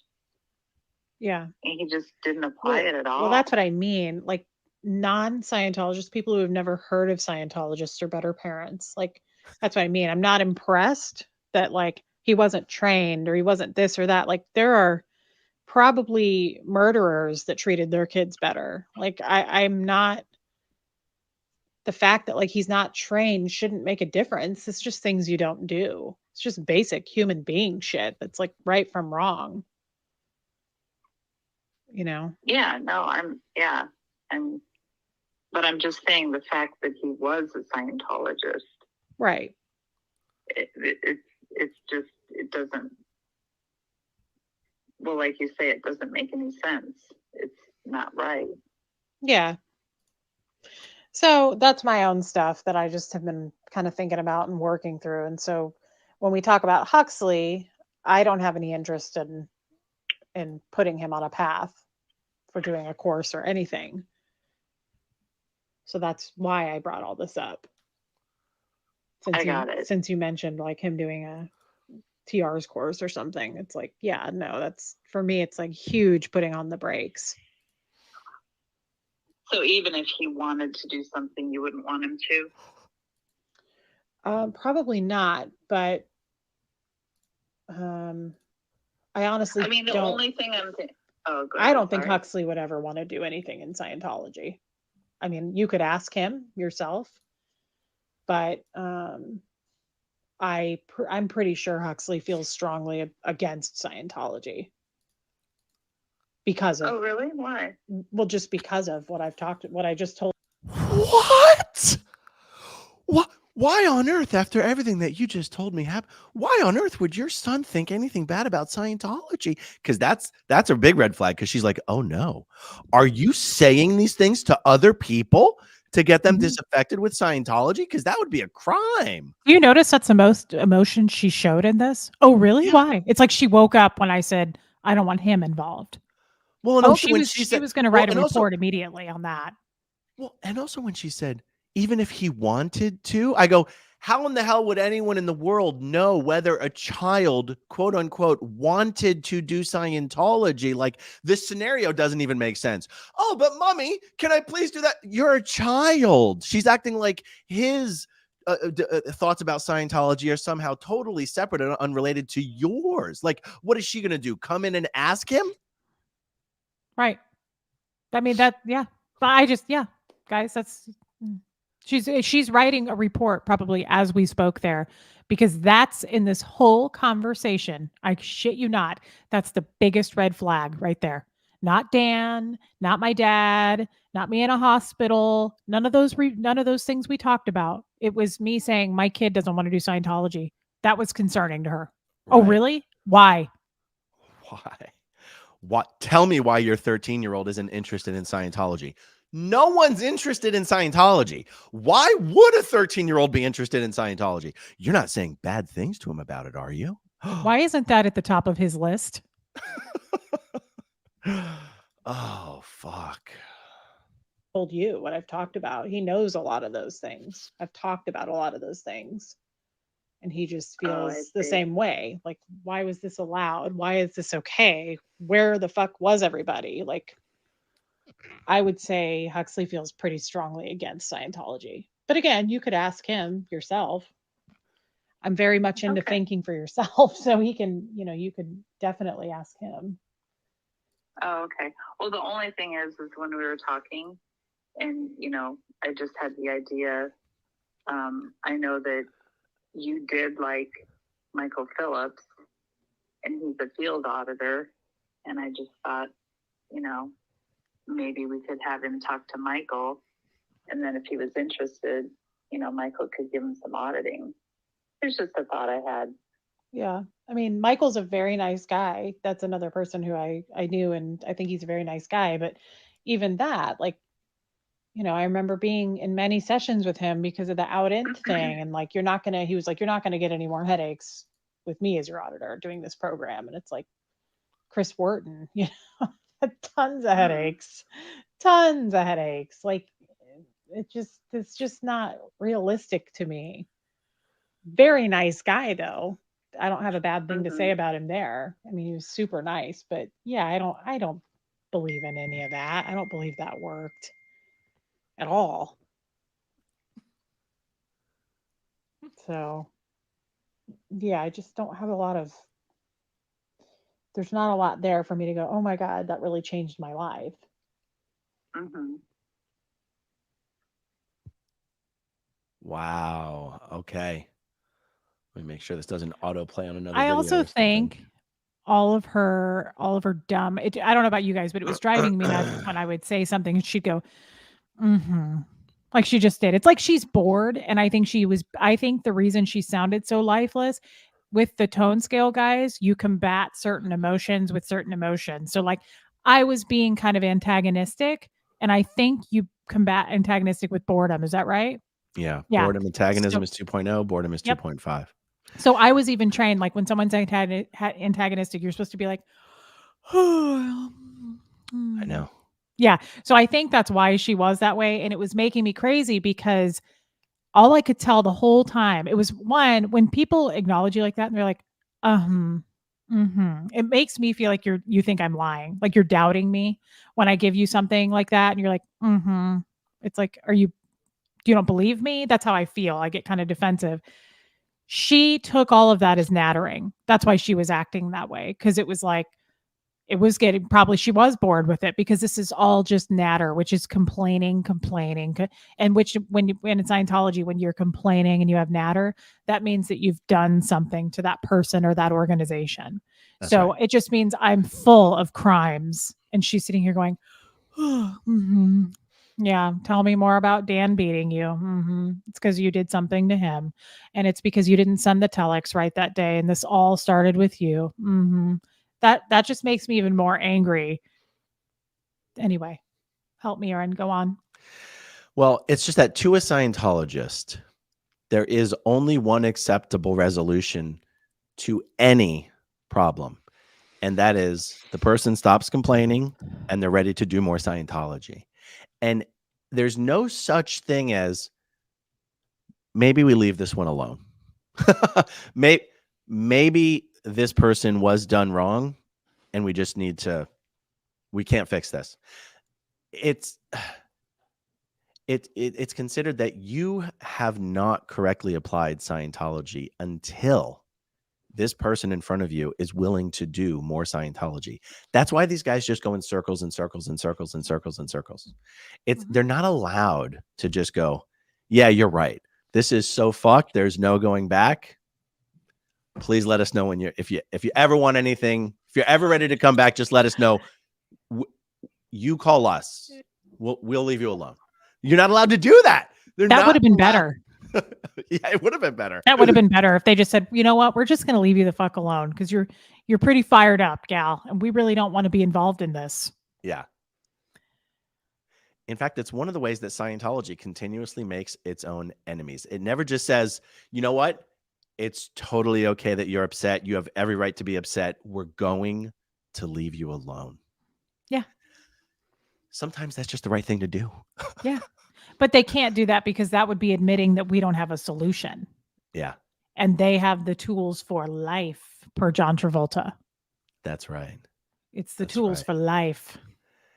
That's one of the Scientology courses. How to secretly live in the closet your entire life while banging dudes in the sauna at the local gym. John Travolta did that course. He did. He did. God bless him. Poor John. Xenu bless him. Wish he could live his good life. So look, did she really call you from the flag training program just to get you to see if you would let Huxley start a course or get auditing? Mm-hmm. Why? Because Huxley was struggling. That was in last year in 7th grade. And we were having some real junior high was hard for him when he started.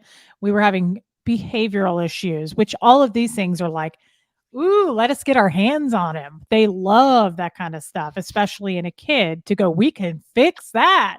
So he was having, he was failing like 2 classes. He was having behavioral issues. So all that stems from study tech, right? So you've got misunderstood words. He's got lack of mass.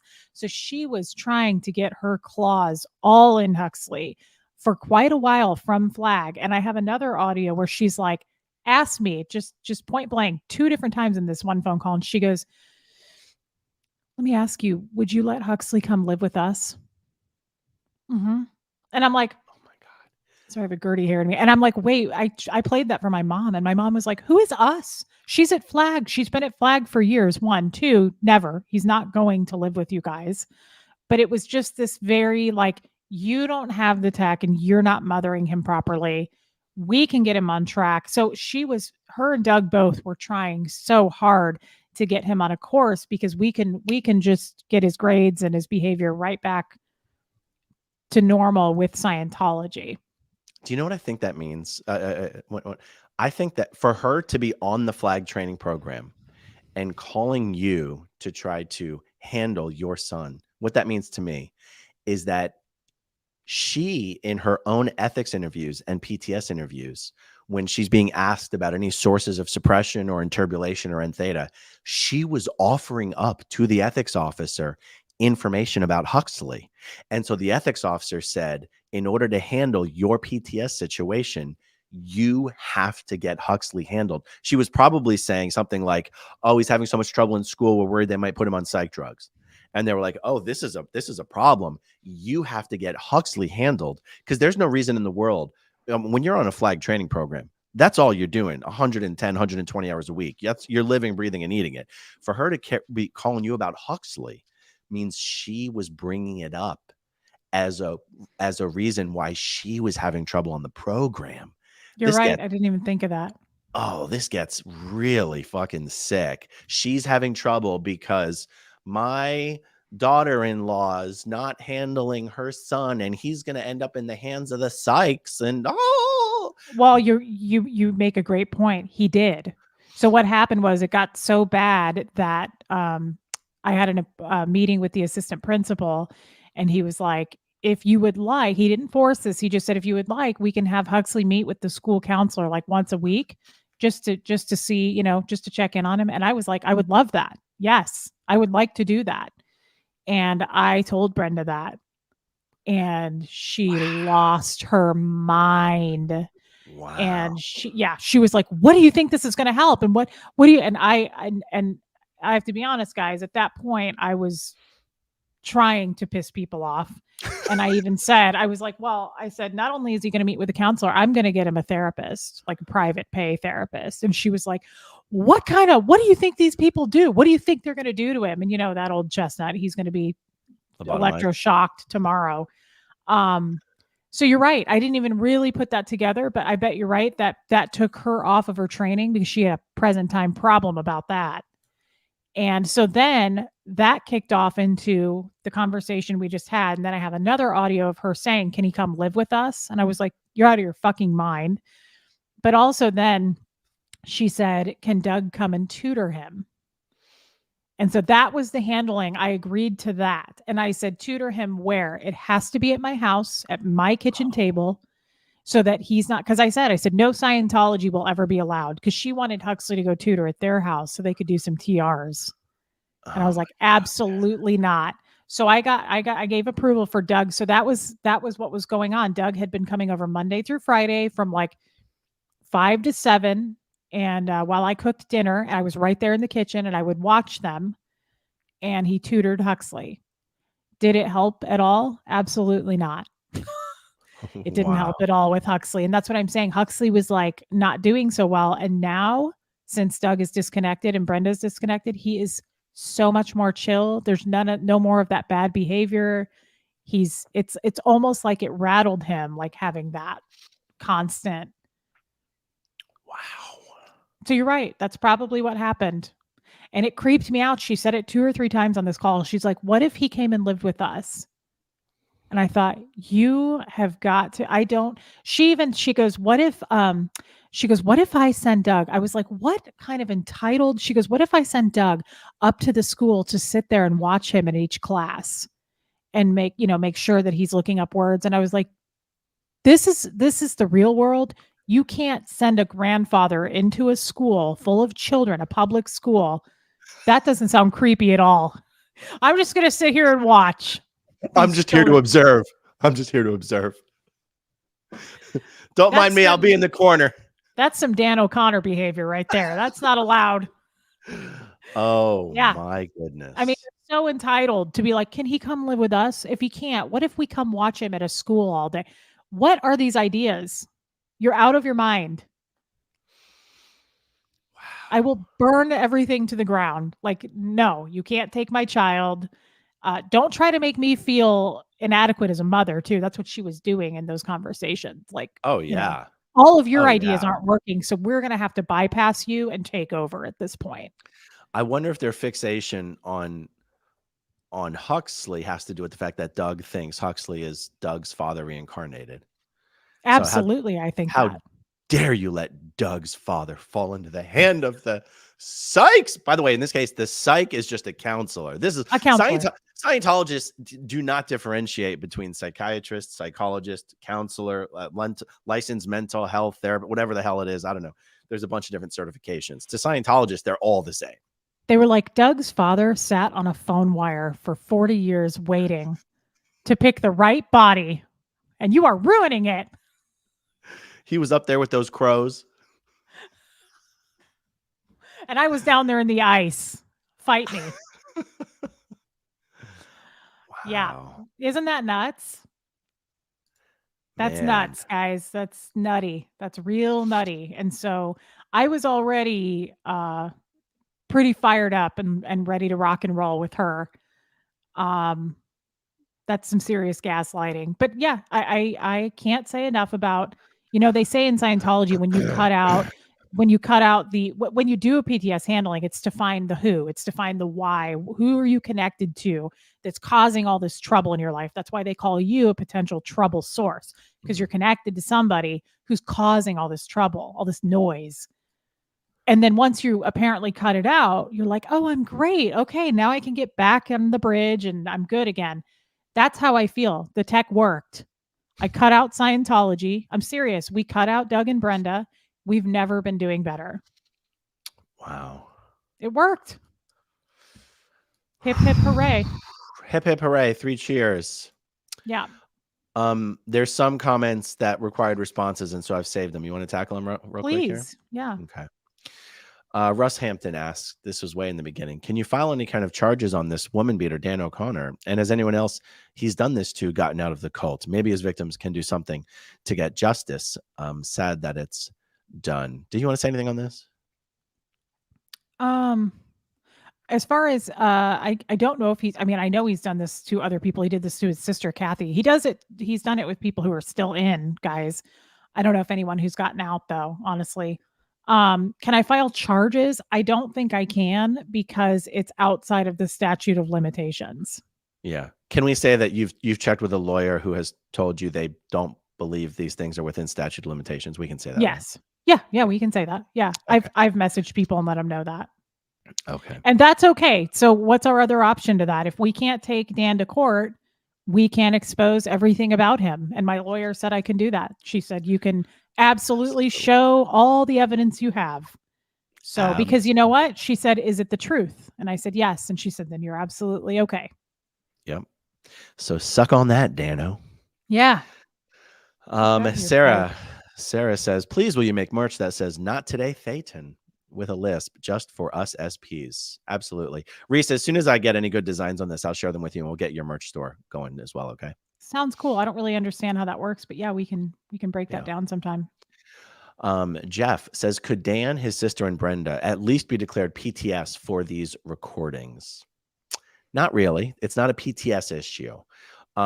They could, I mean, Dan could absolutely be declared PTS criminal for these crimes being exposed. 100% Dan could be dismissed from staff with a PTS type B declared. That is possible. Not, okay. So, and Brenda would probably, well, guys, to the best of our knowledge, Brenda has been kicked off of staff. That's what we think, but we don't know for sure. Right. We're pretty sure. We're not totally sure.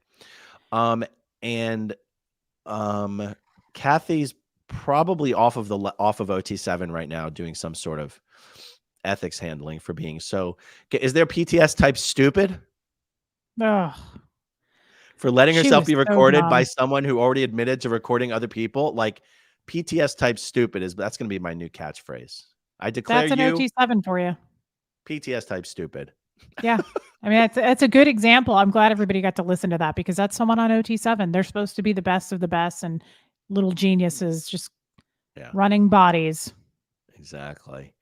Triash. How do they get away with taking kids out of school? Isn't it a law? Yeah, no, they'll do these homeschool. They'll say they're doing homeschool. That's what they did. They say they're doing homeschool. They'll create some little fake charter school. And like Dan O'Connor stuffs his basement full of little Scientology kids. You know, families pay $1,000 per month for their kids to be homeschooled by Dan O'Connor's nanny, who never finished high school herself. So yeah, but that's actually a better example. Like Michael, Brenda's son, didn't go to school. Sam, as you heard her say on this recording, was on staff. Michael, this is weird. He was just at home with a check sheet that they got from the California Ranch School. And so they would just mail shit in whenever he would do it. But here's the problem. I've never said this. I said this yesterday. Michael's got a lot of anxiety and problems. But Brenda left when he was 12 years old for a flag training program. And she didn't come back until he was 16. Oh my God. And Doug worked all day as a dentist and Sam was on post all day at the org. So they left a 12-year-old home. Michael told me this every day with a check sheet to the California Ranch School. And he told me, he goes, I just played video games all day. I mean, nobody kept him doing the check sheet. Wow. From 12 to 16, his mother left. Wow. And we wonder why he's got so many issues today. Yeah. And guys, I mean, I was taken out of school at the age of 12 and put to working full time for Scientology. And we didn't put up the charade of homeschool. I never finished high school. I mean, I never even started high school. I never went to high school. I do not have a GED or an equivalency, anything. Me either. And yeah, that's just Scientology does not give a shit about anything other than, can you read and write enough to do these Scientology courses? Good. You've learned everything you need to know. How do they get away with that though? Same with me. Although I finished 9th grade, I went to 9th grade. And when I completed that, I was 13, almost 14. And they just recruited me for staff. I don't remember. I mean, I wonder what happens there. Like, what did my dad tell the school for 10th grade when I didn't enroll? Like, she just moved. I don't think they follow up. It probably doesn't matter. I actually had to re-enroll Huxley into the same school this year because he's going to 8th grade. They called me. I didn't enroll him because I thought he's already enrolled. He went last year. And the school calls me a couple of weeks ago and she goes, did you guys move? Is he going to another school? And I was like, no. And she said, well, you guys have to enroll him. And I said, again? I mean, he already has his bus pass. I mean, I didn't know. So I guess the schools don't really check into that, do they? It's true. I mean, there's certain systems in place to follow up on truancy, but um, kids fall through the cracks, and especially in these Scientology families where the parents are just gonna lie. They could be like, yeah, he moved. Totally. You That's know, what I mean. I could have lied if I was a Scientologist and put him on staff. I could have been like, yeah, he just moved. yeah, he He's lives with over his on the grandmother Kansas now. side now. Yeah. Yeah, totally. Wow. That's fucked up. Okay, Matt Elliott. Does Brenda still talk to her son, even though he is in contact with you? Yes. He is very little in contact with me. It's very small amounts of contact. Yeah, Jeff, we know. What's that? Jeff knows the laws because he was a city councilman and ran for mayor. So he knows all the Missouri laws.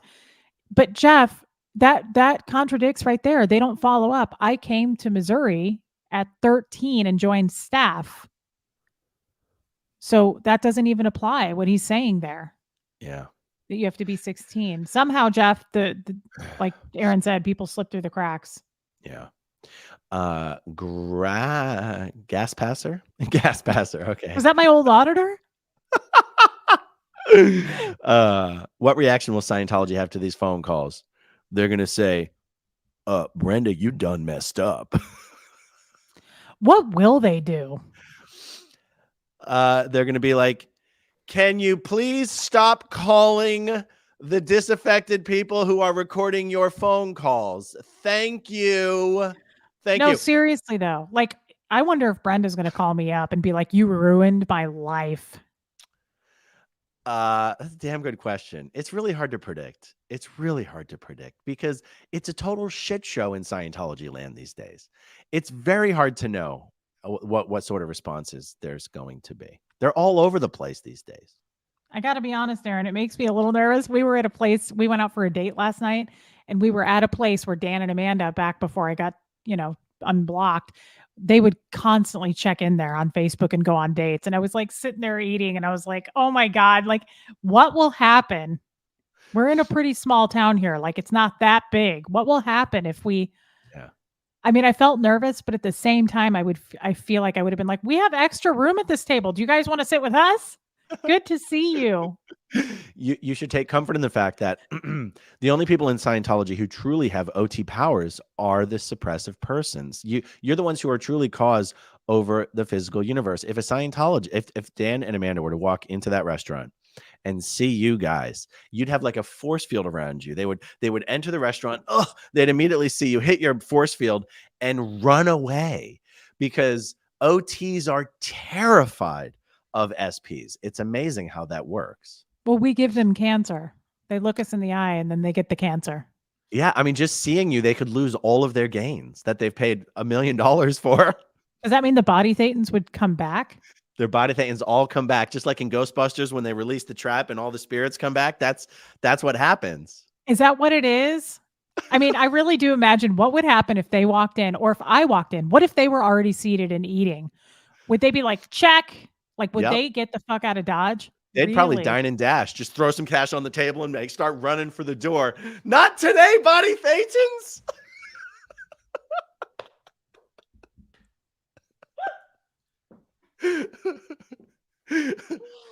That would be hilarious. You don't know how fast I'd be like, record. I'd start recording video of that. It would be hilarious.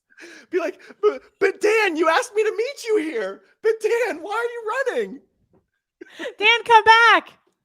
I have a fax machine right here for you. Oh, shit. Oh my God. Oh, this next question is really interesting. Is going clear a punishment or a reward? Shouldn't you prove you're a good person before advancing? Using below clear now isn't a consolation. Going clear, it's something you pay for. It's not really supposed to be a punishment or a reward. It's a status. Yeah, it's a status. It's a milestone. Right. And so, yeah, it's not a punishment. Okay, honor roll troll. Reese, do you now find it difficult to make decisions in everyday life? It is very common of former cult members. I've never had trouble making decisions. There you No. go. There you go. Was Earnhardt Seminar's training in 1970s related to Scientology? I was a kid, but I remember people did that and seemed like narcissists afterwards. Yes, in fact, Est was a ripoff of Scientology, and Landmark is a ripoff of Est.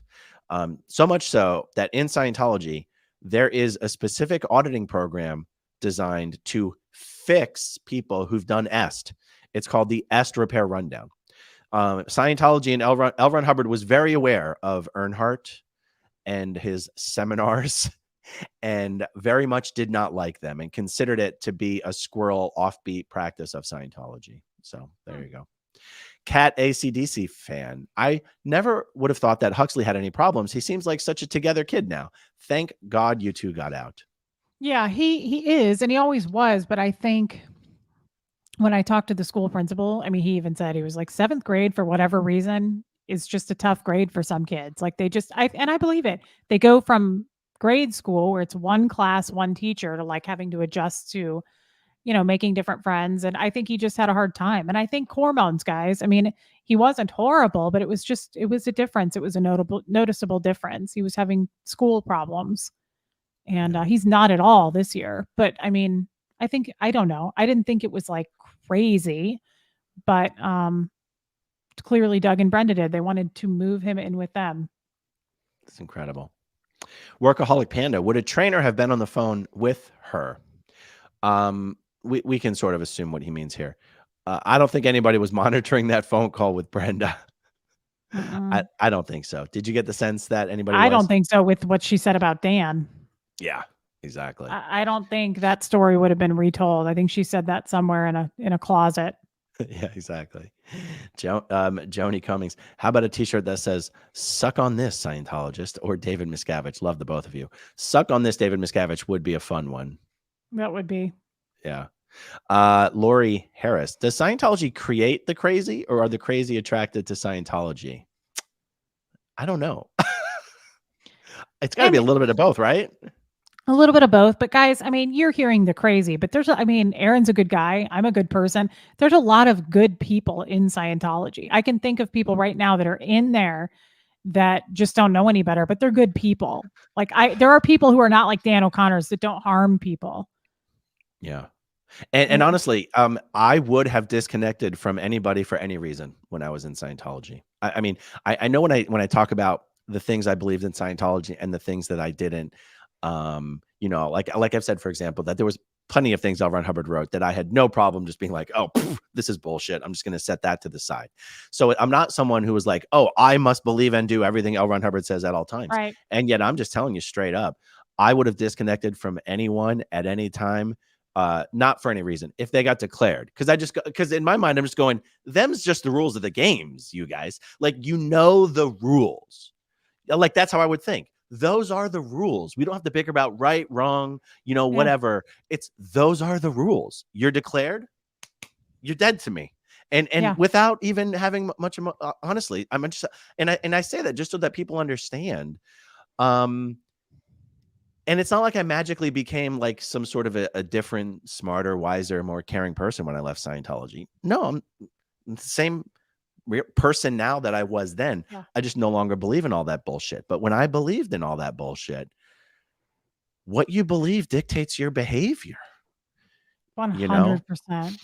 And that's why so I go, my friend Rafi, it's like, in some respects, I'm like, yeah, no, you're going to have some extra hoops to jump through. If it's just saying I'm out of Scientology now ain't going to cut it. You're going to have to come back with boy, I'm the scum of the earth. I understand if you never want to speak to me again, but I just wanted to say anyway. And I'd be like, okay, I'm listening. What do you have to say? I'm listening, because I know on some level I was that person. And like I said before, there's not necessarily any rhyme or reason to it. There are some people in Scientology who I go, I don't give a shit. I don't make any, you don't get any excuses. You don't get any benefit of the doubt. You're fucking dead to me forever. And there's just some, that's why it's just emotional. It's just emotional. That doesn't have to be rhyme or reason to it.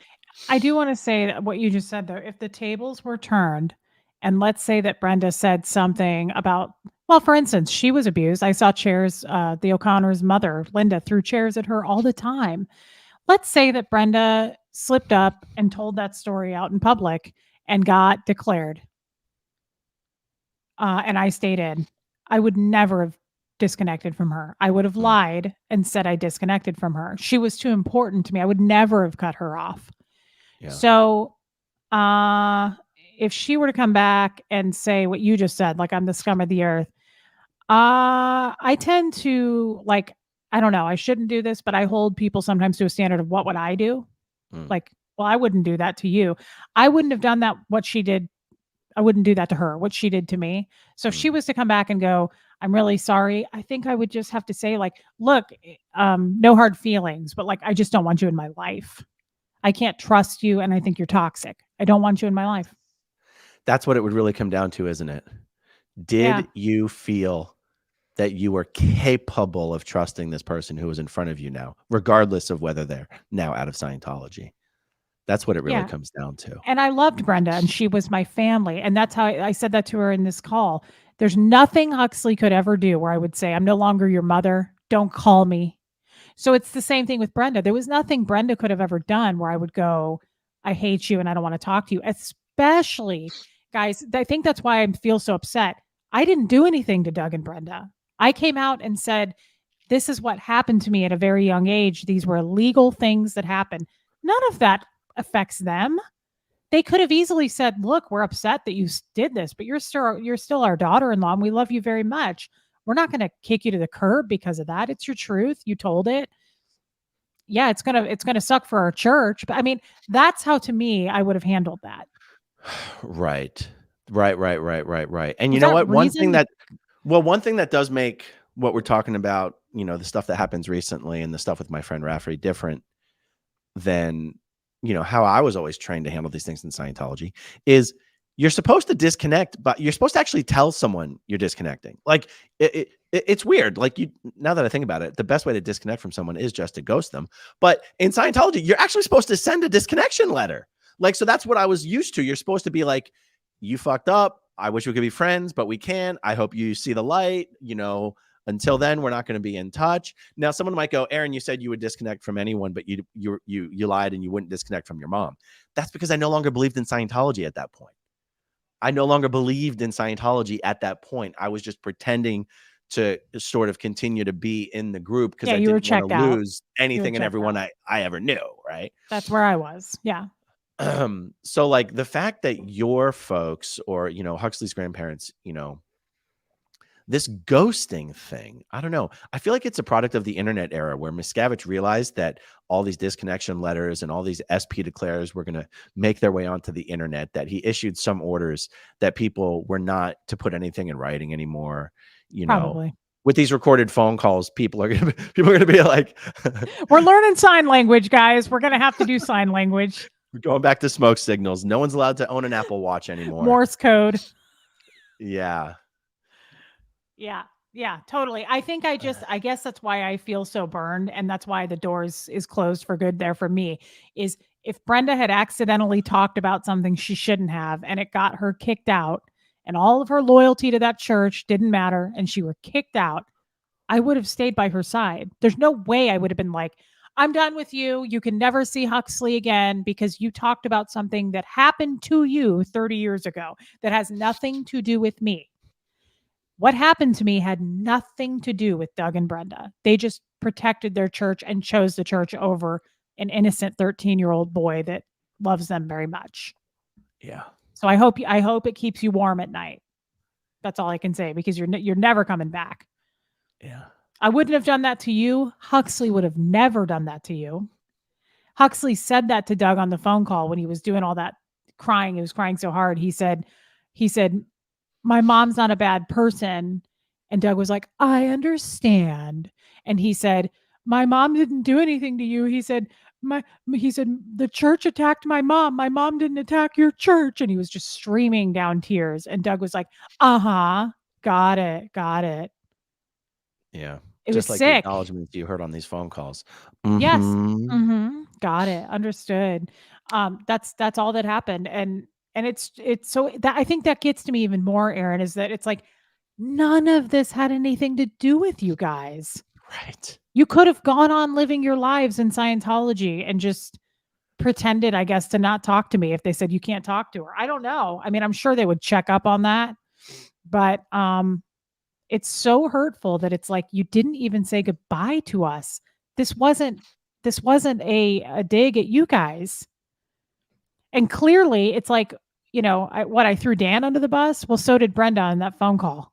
So it's like, was it worth it to protect Dan? You didn't like him either. You know he's a predator. Right. Yeah. It really is. It's hard. It's hard for people to truly understand that people can behave this way. And Yeah. if you can get people to believe crazy shit, you can get them to do crazy things. That's how I've always, and That's I've true always too. said, like, one of the reasons I feel like I'm able to pretty easily have compassion for people who are still stuck in the bubble is a large part of me knows that if they truly believed what I believe now, if they truly knew what I knew now, then they would be doing what I'm doing as well. Like, if they knew and believed what we now know and believe, they would be out as well. It wouldn't exist. I If know. they it could wouldn't. taste this freedom, and it's much more fresh and new for me. I've only been out 7 months. It's unbelievable. It's like literally having new eyes. I mean, it's like all new senses. I'm meeting people. I don't know about your experience, Aaron, but in Scientology, I was truly taught that like the outside world, non-Scientologists are kind of the enemy. They're stuck in the mud. They're not to be trusted. There's a lot of people on psych drugs. You don't want to be around any of that. No one's helpful. It's a lot of fake and fault, like people smile with a knife behind their back. You're going to see a lot of that. Just trust us. Just trust the people in your church. Yeah. And so now that I'm out, I'm like, wow, people are so nice. People are amazing. I mean it. It's like, it sounds simple and dumb, but I'm just like, oh my God. Like, people go out of their way to do things and be kind, and people give us money. People send me stuff on my Amazon wish list. It's not just things. It's like the support, the messages.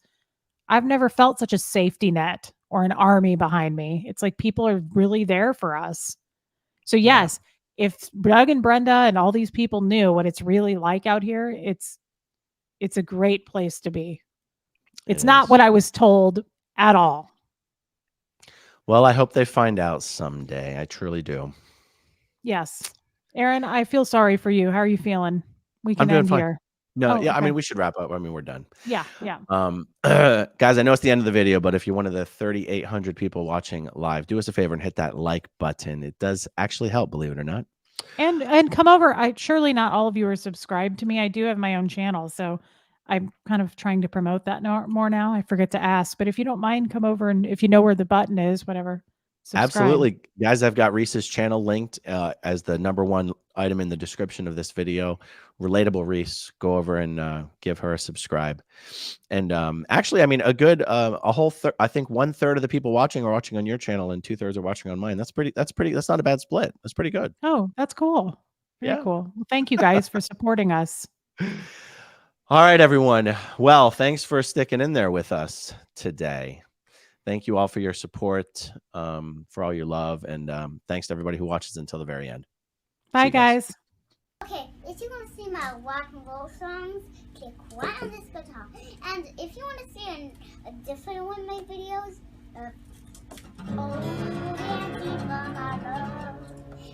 then you could click right inside